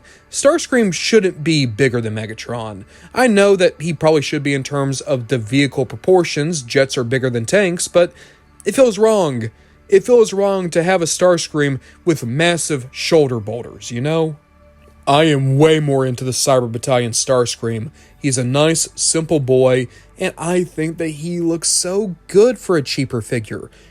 Oh, Jesus Christ, they made a translucent plastic combiner limb because Ghost Starscream is a part of Grand Galvatron. Please don't make this a leg. If you make this a leg, you're going to have Grand Galvatron Amputee Edition before too long. Kabaya's D collection gave you a super deformed version of Starscream, as well as a Ghost Starscream version. D-Style made an absolutely adorable model kit of Starscream. In some ways, this kind of feels like a predecessor to Blockies for me. Mechanations made a Starscream, as well as a King Starscream coronation kit. Tiny Titan Starscream is weird. I don't know what it is, but something about his face, he just doesn't look right. At least they did him in the coronation gear too. If you needed a $1,000 statue of Starscream, you're in luck, because Prime 1 Studio made the Museum Masterline Starscream. Why are you spending that much money on this design? You have too much money. Give me some of your money. You could also get a premium bust of movie Starscream. Hell, you can get a second one that's just him screaming. It gets better. There's a third one that comes in gold. 2015 was also the year that Creo officially gave up and just started making a bunch of Transformers OCs because they spent way too much money on Creo G.I. Joe just for it to blow up in their face. Say hello to Army Starscream, in case you ever need to know what Starscream would look like in World War I. Pirate Starscream is also kind of weird. I'm glad that it's at least Prime Starscream. He's kind of piratey. Ninja Starscream is honestly a little bit worse though. I don't know what it is. This just isn't working for me. I just don't get Wise Guy Starscream. Like, it's supposed to be a gangster Starscream, I get that much, but like, why the Gatling guns? Why that hair? Wait a minute, is that supposed to be slicked back hair? That's totally supposed to be slicked back hair, but that's okay. It's fine. I don't have to panic, because the best version of Starscream to come out in 2015 is the Q Transformer Starscream. Look at him! Oh, he's so adorable! And look at him with his chubby little cockpit. Oh, he's so cute and tiny. Oh, and even better, the next year they gave him Skywarp and Thundercracker. The best buddies came together in a 3-pack. Oh man, I wish I could get Q Transformers. Do you ever think that maybe someone just has too many toys? Because I think we've hit that level with Starscream, and we're only now getting to 2016. But let's just keep going. You could have gone Kabaya's Block Wars Starscream. I don't know what the hell Block Wars is, but Starscream was in it. So I'm glad to know that, I guess. There was a Bitfig of Starscream that came alongside Megatron, Optimus, and Jazz. Oh, Q Transformer Starscream was just the cutest little man as Clear Starscream. Alt Modes gave us a cute little blind box of Starscream. Takara Tomy did what those cowards at Hasbro never would by giving us the Armada Starscream Super Mode from the Thrilling 30 mold. But let's not kid ourselves. The biggest thing to happen to Starscream in 2016 was his reintroduction to Robots in Disguise. Robots in Disguise is a very loose sequel to Prime, and yet Starscream feels like a direct continuation of his character arc from Prime. After having gone from being treacherous to being loyal to Megatron, now he's actively hunting Megatron down, feeling betrayed by the fact that Megatron left him to rot on Cybertron. And he comes wielding the Dark Starsaber. From what I understand, his episodes are considered to be the high watermark of Robots in Disguise. Even though I've never personally watched the show, many people tell me that he was the highlight of the entire program. The Warrior Class toy is a ton of fun. I like the jet mode here. It kind of reminds me of Jango Fett's Dart from Attack of the Clones. I don't know why, that's just what always comes to mind. And the robot mode is really solid. Of course, the Takara Tomy Adventure version was much better painted. Exclusive to Toys R Us, you could get a Voyager-sized version of Starscream as the Power Surge Starscream. Not only did he have a voice box, but his transformation's still pretty solid, and he has decent articulation on top of that. The Legion-class version of RID Starscream is a Frankenstein of a bot. Mostly his own mold, his arms come from Legion-class Windblade. I want to say that 2017 was a year of slowdown for Starscream, but he still had a ton of toys. For instance, you could have gotten a PVC figure of his robot mode and jet mode in the Transformers My Busy book. Kid Robot included Starscream in their enamel pin set. That same design was made as a vinyl miniseries, and he looks pretty cool. I like the half shadow face. That same design was used once again as a keychain. There was also the bouncing ball head Starscream. Basically just rip off his head and boom, now you have a ball. Movie The Best would give us a redeco of the Revenge of the Fallen Voyager class Starscream, this time no longer tattooed. In all honesty, I way prefer the Tiny Turbo Changer. Look at him, he's adorable. Tiny Turbo Changer also did Sky Camo Starscream, which I think is supposed to be Thundercracker, but I'm not entirely sure. I'm sorry, I just can't get past this. This was one of the bleakest years Starscream has ever had in terms of releases, and yet I still need 3 hands to count up every toy he got. By the way, 3-0 sent out their premium scale Starscream this year, 16 inches tall, 75 points of articulation, LED lights. How is it that even on a year where Starscream is massively pulled back, he still gets this much? Oh yeah, there was also Combiner Wars Shatterglass Starscream. Say hello to him, I'm not wasting the time. Oh, it just never ends. It never ends. In 2018, there was the Power of the Prime's Voyager scale Starscream. And guess what? This is as close to Mega Scream as we're ever gonna get. Overall, I enjoy this Starscream. Yeah, his proportions are a bit poofy, but I do still think he looks nice and kind of intimidating from some angles. And also, I like the fact that his combined mode has the crown. I think that's kind of funny. If you got Legends Octane, Ghost Starscream was a Titan Master that came with him, so boom, he became a Combiner and a Headmaster in the same year. Ain't that something? Authentic Starscream is a fun little guy. It's basically just a Thrilling 30 version of him, made a little bit bigger, but overall he's a good, simple toy. The original G1 Starscream toy was reissued as a Walmart exclusive this year. Oh, look at that. You could also get the Gold Lagoon Combiner. I just realized something. If you got the Gold Lagoon Starscream, and the Ghost Starscream from Grand Galvatron, and the BotCon Shatterglass Starscream, and the Power of the Prime Starscream, you could have a combiner of all Starscream. Yeah, you'd be missing one arm, but think about that. That is a functional combiner of all unique Starscreams. Why do we live in this stupid world? At least I can understand the McDonald's Happy Meal Starscream this year. I don't have to question it. If you like the decoys, you might be into the Super 7 and their Case A Surprise Decepticons, which included Starscream in red, orange, blue, and purple. If you're more into model kits, you could get the Flame Toys 4i model of Starscream, and I'll be honest, I love the aesthetic here. Wave 1 is Studio Series, but basically just take the Dark of the Moon Deluxe Starscream and blow him up to Voyager size. I'm not complaining, it's a good Starscream, and in turn, Studio Series Starscream is one of the better versions of the Movieverse character. Later that same year, they would tat the bad boy up, and I'll be honest, I do think that this is my favorite version of Starscream in the Studio Series, at least for right now. 2018 would also introduce us to Cyberverse Starscream. Here, he was actually introduced kind of in the shadows. Whereas Slipstream and her Seekers were our main villains for most of Season 1, Starscream was treated with a great deal of reverence. The Seekers spoke of him as being this excellent commander. But when we actually got to meet him, we realized he was kind of just a rich kid that had a cushy job because of who his dad was. Speaking of his dad, Cyberverse Starscream was written to be a child acting out with an abusive parent, which is why in Season 2, they had a pretty graphic beatdown of Megatron absolutely pummeling Starscream, and that led to Starscream leaving the Decepticons, trying to make it work on his own for a bit, and then ultimately falling in with the Quintessons. It's not treated like Starscream is particularly worse than any of the other Decepticons. Much more, he's the end result of being constantly beaten down by his own kind. This is not over. It never is. Not over. In terms of toys, you could get the Scout class Starscream. Look at that! He's a Gerwalk! In fact, he can only Gerwalk. There is no jet mode here. One Step Changer Starscream is actually really nice though. Look at that! It is a perfect robot mode and a really solid jet. Warrior class Starscream's really weird. He's supposed to have this gimmick where he spins around and Decepticon battle flags fly out, but it never worked, and this toy doesn't even look that good. I was a much bigger fan of the Ultra Class Starscream, who actually had a similar gimmick to Machine Wars Starscream with the carpet bombing. 2019 is just gonna be dumb. It's dumb. Say hello to Masterpiece Convoy, and oh, look at that, they remember the time Starscream cosplayed as Optimus. Ha ha ha ha ha ha ha, this toy is $400. A Starscream that gets passed over way too much nowadays is the War for Cybertron Siege Starscream.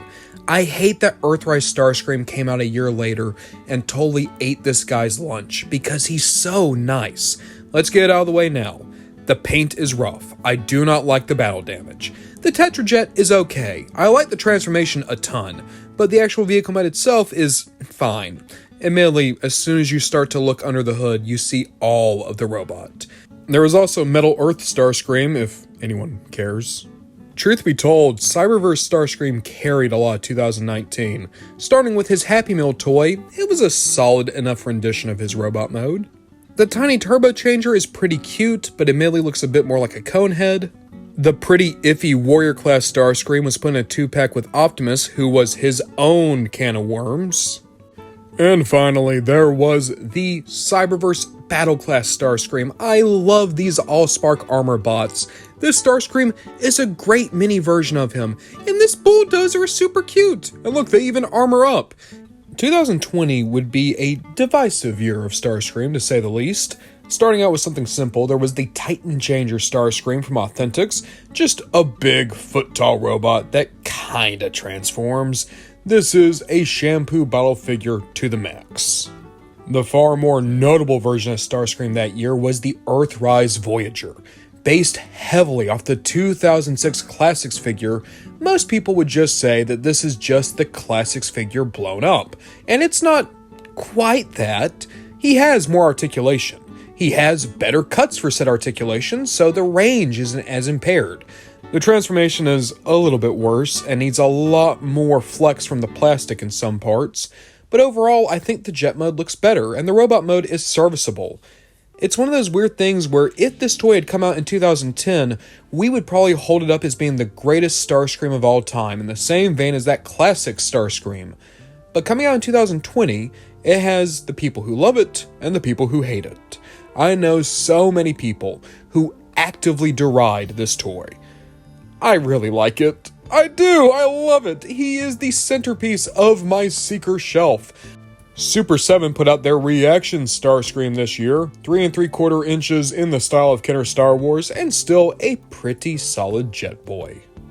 Jada Toys would go to town with Starscream this year, not only putting him in a 4-pack alongside Megs, Optimus Prime, and Bumblebee, but you could also get the Nano Hollywood Rides version of Starscream alongside Bumblebee and Optimus.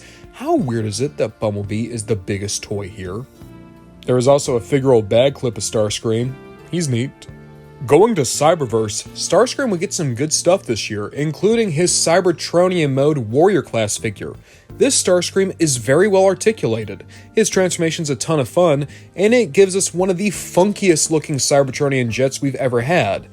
It gets worse! In the Seeker Sinister Strike Force multi-pack, they did an all-translucent version of this Starscream. I used to have him, I don't anymore, cause he broke in multiple places.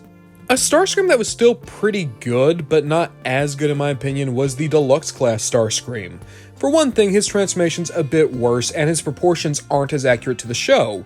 Then again, he's not going to break. His jet mode looks a little bit better, and he comes with so many blast effects, including missiles that can shoot out of his chest. If you needed yet another Cyberverse Starscream Deluxe this year, why not get the Battle Call Trooper? This is roughly deluxe sized, he's still pretty simple but has a decent jet mode, and some very strange armor up bits. Burger King would also put out a kids meal version of Starscream. He looks kinda rough to be honest. Oh hey, remember Transformers Nezza? Of course you don't, it's only now coming out. But there were still toys of it back in 2020, including this Lego knockoff kit, which actually looks pretty cool.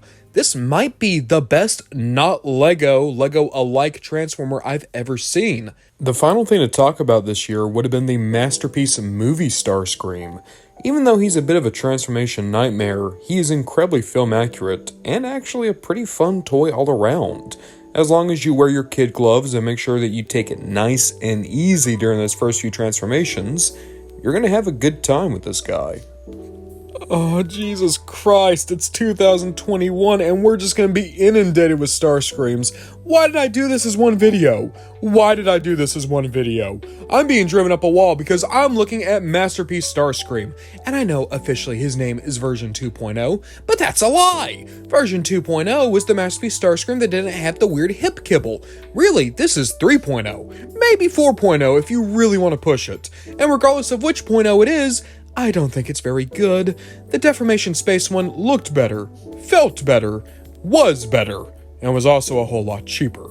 This Starscream is a floppy mess. I know that they fixed a lot of the QC issues with Skywarp and Thundercracker, but this Starscream, after just a couple of transformations, he's almost like butter in your hands, man. He just slips and slides all about. And sure, the jet mode looks fine, and the robot mode looks okay. I do think the proportions are a bit off there, but hey, that's just me. Overall, I'm just not feeling this Starscream. We've had too many versions of a Masterpiece Starscream now. I don't know why Takara Tomy tried this. Cyber Battalion Starscream made a comeback nearly 10 years later, being in a 2-pack with Bumblebee exclusive to Amazon. Starscream actually had a marquee appearance in every toy line in the War for Cybertron Trilogy, because he also had a core class figure in Kingdom. And this guy is so clever. He has one of the best transformations I've ever seen on a mini Starscream, especially from official waters. And I like his blocky design as well. His null rays are pretty solid, his paint's good enough. My only heartbreak is that they only made Skywarp and Thundercracker. If you were looking for a non-transforming Starscream, you could pick up Red Starscream, complete with coronation gear. Minimates took a stab at Starscream. Going to Studio Series, you'd be able to pick up the Transformers Bumblebee version of the guy, and he's solid enough for what he is. He is a heavy retool of Studio Series Blitzwing, but unfortunately that means that he's not entirely screen accurate. The robot mode looks great, if you like this design, which I do. I like a more monstrous looking Seeker. The jet mode is where you kinda lose me. It's not quite what we saw on screen, and also it doesn't look all that good by itself. Shattered Glass Starscream made a comeback in the Shattered Glass collection. This time it's the Siege mold given those Jetfire colors. Weirdly enough, in the buzzworthy Bumblebee line, you could get the original Warrior class versions of Cyberverse Optimus, Bumblebee, Megatron, and Starscream in a 4-pack this year. Speaking of Cyberverse, there was a Happy Meal version of him that was only at McDonald's in Singapore. Finally, going back to Transformers Neza, you could get the Blind Box Building Doll Starscream, just a very simplified version of him done in Lego, again looks pretty good, as well as the Smart Building Block Transformers version of Starscream, which I suppose is supposed to be his jet mode? I'm not entirely sure. Alright, light at the end of the tunnel, we are in 2022, and we're going to start off with the premium finished Starscream. This is just Takara Tomy's attempt to give us a better painted version of the Siege Starscream. There is also Studio Series 86 Coronation Starscream. In all honesty, it just feels like they're trying to beat DNA design to the punch here. I mean, the throne is cool, but the coronation stuff just doesn't work. I hate how the null rays sit on it. The cape is just terrible. The shoulder pads are okay, and the crown's nice, but at this point, there's been like 20 Starscreams with crowns. There was also a tiny version of him included with the Behold! Galvatron Unicron Companion Pack. Nana Metafigs had a minifigure of Starscream both in their Series 1 and Series 3 18 packs. Minimates gave us a Coronation Starscream, as well as the original Starscream they did in a San Diego Comic-Con pack. Super 7 gave us the Ghost Starscream figure. For a non-transforming Transformer, I wish he was more articulated. Funko Pop Starscream just looks depressed. At least the Jazz Wearers Starscream figurine looks a little bit more lively.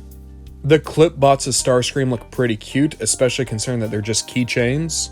Squeezlings gave us a cute little Starscream, as well as the Blackout Color Mode. That is a dead Starscream. Nendoroid Starscream looks really weird to me. I don't know what it is, but that face, I can't tell if he's scared, sad, happy, or all three at the same time. Imaginarium art just went crazy with Starscream this year. There's the 20-inch statue, the 29-inch statue exclusive to the Big Bad Toy Store, and finally, one of him in the coronation gear on a throne made out of nuclear warheads, because screw it, I guess that's where we are as a society. XM Studios made a 32-inch tall, hand-painted porcelain statue of Starscream, and every so often, it just sinks in. People pay money for this. Someone paid $1,500 for Starscream porcelain. Oh, good God, finally a Starscream that isn't just the G1 guy again. Legacy gave us the Armada Universe Starscream, and even though he still has some issues, especially when it comes to coming together in his torso, he looks so nice. His transformation's a ton of fun, and it's a modern version of one of my favorite renditions of the character. I love this guy, and I especially love that he comes with the Star Saber. What a great pull, and you can always give it to Hotshot or Megatron or any of the other great Armada characters that they've included in Legacy. Tiny Turbo Changers gave us Sky Rage Starscream. Okay, keep going. In 2023, we can start out with the Transformers Retro Starscream, Walmart exclusive, and it takes the G1 Starscream toy and gives him new sculpting and new painting to make him look more like the cartoon. Classic Heroes team would give us an adorable Starscream that can finally clash with the Rescue Bots. Kingdom Core Class Starscream would be repacked into Legacy. Popping back over to Super 7, they would give us a toy of normal Starscream, as in Starscream before he was a ghost, and in what is one of the most morbid things I've ever seen, they gave us King Starscream, parentheses, Fallen, which is to say, Starscream right after he got shot by Galvatron, but before he crumbled to dust. This is a cool one. There is Transformers Mini World Starscream, a cute little rendition of the guy who comes with what is effectively a studio apartment that turns into his jet mode. 3-0 MDLX Starscream is one of my favorite Starscreams ever. It has a pitch-perfect aesthetic. This is what I think of when I try to imagine realistic Transformers. Still characterful, still familiar, but with more attention given to the technical details. He is incredibly well articulated, the die-cast metal in his legs allow him to have great posing potential, his wings are beautifully done, he comes with a ton of great accessories. I just love this guy from head to toe. As a non-transforming Starscream, I think that he is the top of the heap. Bayverse Starscream would show up again in the Transformers 15th Anniversary Decepticon multi-pack put up by Studio Series. There was also the Rise the Beast Nitro Series Starscream, a great look at what Starscream might have looked like had he come to Earth alongside the other Bumblebee movie castmates. Buzzworthy Bumblebee would also send out the one-step changer Cyberverse Starscream once again. I can taste the finish line. 2024 would give us the Beast Wars Again Starscream. Earthrise Starscream done entirely in translucent plastic. He came with Waspinator because that happened in Beast Wars once. And also, don't transform this guy. To do it, you have to flex the plastic. You will shatter this guy's chest if you try to transform him. A really underrated Starscream is the Reactivate Starscream. I adore this broken down looking boy. And even better, look at his eyes. It's one of the few Starscreams to come with blue eyes. Personally, I use this as my Skybound Shelf Starscream, but I know some people who actually use him as their Earthspark Screamer. In any case, Reactivate never happened. He's a little bit like an orphan. He's never going to have a proper shelf or collection of his own, but I'm so glad we got him. He is one of the most unique, characterful, and, dare I say, impressive Starscreams we've gotten in years. Kotobukiya gave us a Starscream that I hate. Fool's Paradise gave me a Starscream that I laugh at. There was a Beyblade that had Starscream's face on it. Is that a thing people want? Hot Wheels did a skateboard of Starscream. Yellow Park in their AMK Pro series gave us a Starscream that's very similar to the Masterpiece, to the point that I know a lot of people who use this as their Masterpiece Screamer, and I'll be honest, I think for the scale, this is the best looking robot mode you could get for the Secret Commander. The AMK miniseries is so cute, I like this guy a lot. Speaking of cute, Blockies is finally on the scene, giving us Galaxy version Starscream, who is one of the better figures they've done. Hell, you could even get the Golden Lagoon version of him, but be very careful. As it turns out, all the Blockies figures that came in that Golden Lagoon set, they suffer from gold plastic syndrome in the hinges. Going from fragile to solid, check out the Legacy United Cybertron Universe Starscream. This very well might be my favorite Starscream of all time. It has great colors, the transformation's beautiful, the jet mode is exactly what I remember. In robot mode, Starscream is proportionate, and even better, articulated to the nines. He can strike so many great poses. Finally, one of the best Starscream designs is functional on top of the beautiful form it already had. Hell, he comes with a good gun and the blades that we know this Starscream for. He even comes with a dummy Cyberplanet key.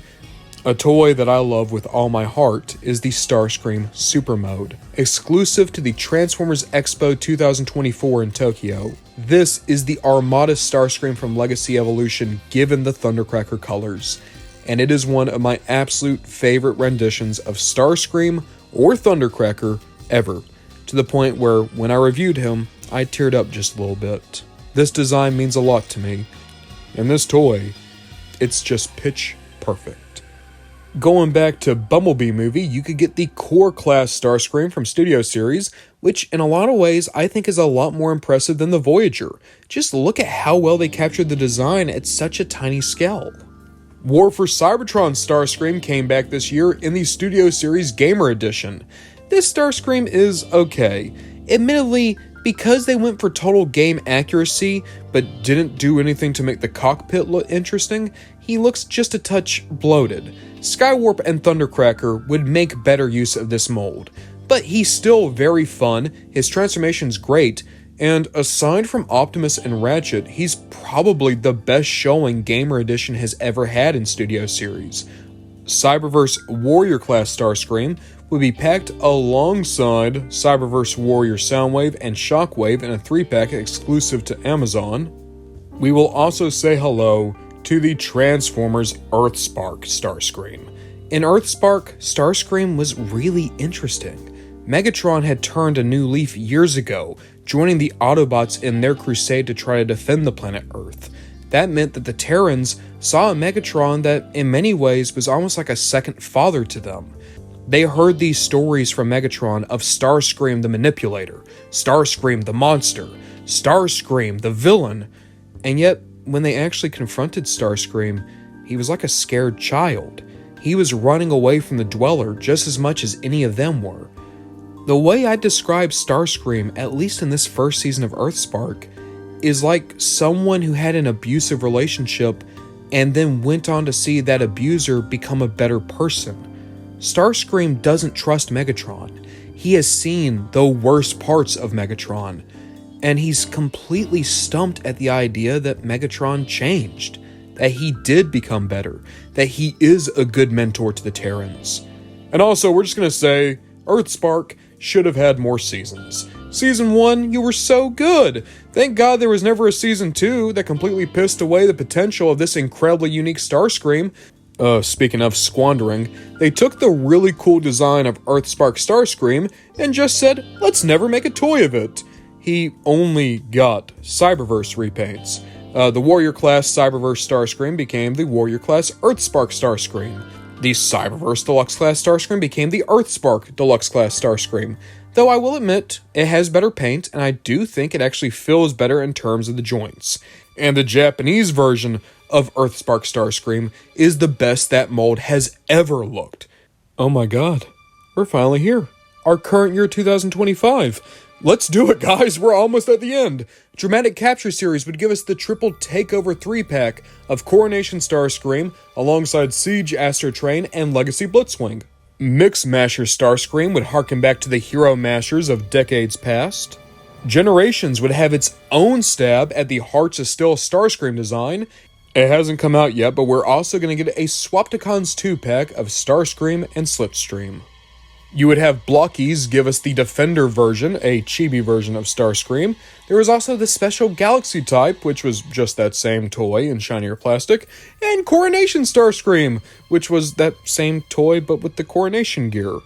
Aldi would pull up to the function with their own great mini Starscream. I adore this, a 5-inch tall, non-transforming version of Starscream that is highly articulated.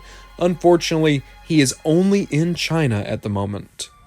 All that counts is the strength of one bot over another.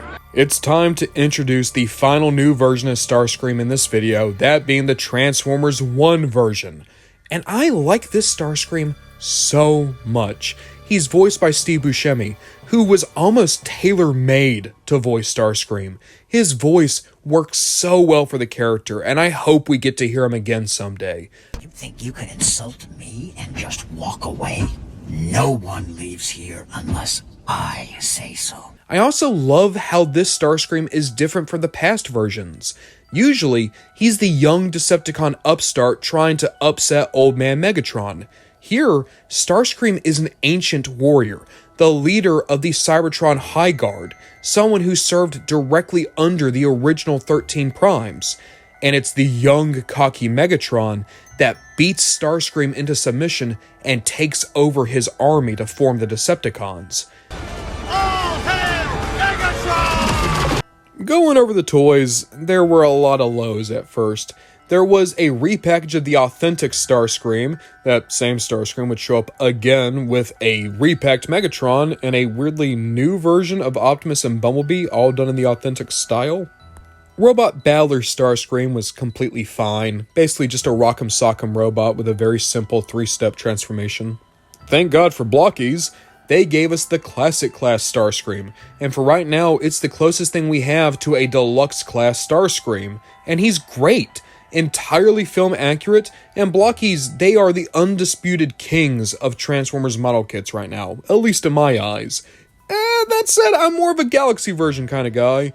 And I do love the Galaxy version Transformers 1 Starscream, one of the most unique builds in all of Galaxy version, and it gives me my favorite version of Starscream that Blockies have done to date. Finally, here it is, the last toy to talk about, a Starscream that's still just over the horizon, Studio Series Deluxe Class Transformers 1 Starscream. And that's it. Over 400 toys later, Starscream has had one of the most amazing action figure histories of any character to ever exist. I can't think of many fictional characters that can even come close to the number of toys Starscream has. Maybe such luminaries as Darth Vader or Dracula, but in truth, Starscream might have them all beat. I'm sure that Bumblebee and Optimus probably have more toys, but Screamer is in a class all of his own. I'll say this, I know plenty of Transformers fans who don't like Bumblebee. I even know a few who don't like Optimus. Hell, up until Transformers 1, I knew a good few that didn't even like Megatron all that much. But I've never met a person in the fandom who dislikes Starscream. There's plenty of people who only like certain versions of Starscream, but that's amazing to me. Starscream has just as much media exposure as the other members of the Big Four. He is on the Mount Rushmore of Transformers. I'm just going to say that he's taken the Theodore Roosevelt spot. I don't know, that just feels right for me. But keep in mind, Starscream in theory should have just as much overexposure as the other members of this quartet. And yet, we all still like Starscream. We all still love Starscream. I still love Starscream. I still love seeing this loser constantly fail and get back up and try again. I love seeing him cower in fear, but the second things start to go his way, he becomes the insufferable bully all over again. I love how in Skybound, he goes from popping squishies and adoring the fact that they can't hurt him to cowering at the sight of Soundwave or Megatron or anyone who could punch above his weight level. Starscream is this endlessly fascinating character. And I would also say, I think he's the glue that holds a lot of these franchises together. Starscream, in theory, isn't that complicated. He is the second in command who wants to be the leader. But I hope that over the course of this video, with me telling you about these different iterations of Starscream, you realize he's gone in so many different directions. Sometimes he's like Cybertron Starscream, someone who can outwit and outmaneuver Megatron at a moment's notice. Sometimes he's like Armada Starscream, someone who potentially could kill his master if ever given the chance. Other times, he's like Prime, in which he knows his place and does his best to work in the shadows. Or Animated, where he has no idea just how outclassed he is and doesn't know when to shut up. Starscream can be comedic, but he can also be threatening. He can be serious, but also there for the kids' lines. I don't think there's a single character in Transformers who is as versatile and yet also as varied as Starscream. Optimus Primes start to run together. Megatrons start to run together. Bumblebees, there's so little variance between them, you might as well just say they're all the same character. But Screamer? Starscream changes constantly. In a franchise that's all about being more than meets the eye, Starscream can still surprise you. IDW Starscream can show you the humanity in him. Earthspark Starscream could show you the tragedy in him. Cyberverse Starscream could show you the pain that he might go through. But it always goes back to G1 Starscream, that fun, that zest for life, that lust for power. Starscream can be many things, but at the end of the day, what he very well might be is the greatest character in all of Transformers. We did it! 10,000 subscriber special. Hundreds of toys covered in one video. I have no idea how long this video is going to be, but thank you if you made it through it. Thank you if you were wanting Starscream. Thank you for being a part of this channel. Thank you for everything. I want to say this, guys. If I had thought just a few years ago that someday there'd be thousands of people out there who'd care about the type of things I make, I wouldn't have believed you. And yet, here we are. 10,000 people take time out of their day to watch my videos and leave comments and just talk to me. Many years ago, this collection that I have, so many of these toys came from a dear friend. That friend is no longer with me. But his favorite character of all time was Starscream. His favorite toy was Armada Starscream. When I first met him, we watched all of Armada together, and we'd sit on his couch, and he would have Armada Starscream sitting on the arm of his couch, watching it with us. And I remember thinking at the time, no, that's weird. What a dork. Why would you do something like that? I'd even make fun of him for it, but all these years later, I still remember that. And I remember how happy I was then, and how much fun I had with him, and how much fun I still have remembering him and loving him today. I'm happy to have made this the 10,000 subscriber special. I made this channel in many ways because it's something he always wanted to do.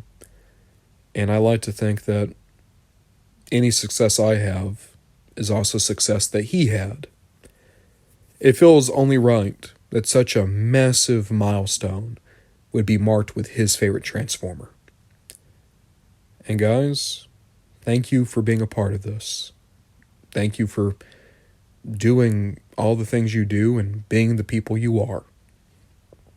There's mornings where the only reason I get up out of bed is because I think about the videos I want to make, and the comments that I want to read, and the people I want to talk to. You guys have given me community. You've given me something to try to aspire to be better at. You've given me purpose in some ways. And I can't thank you enough for that.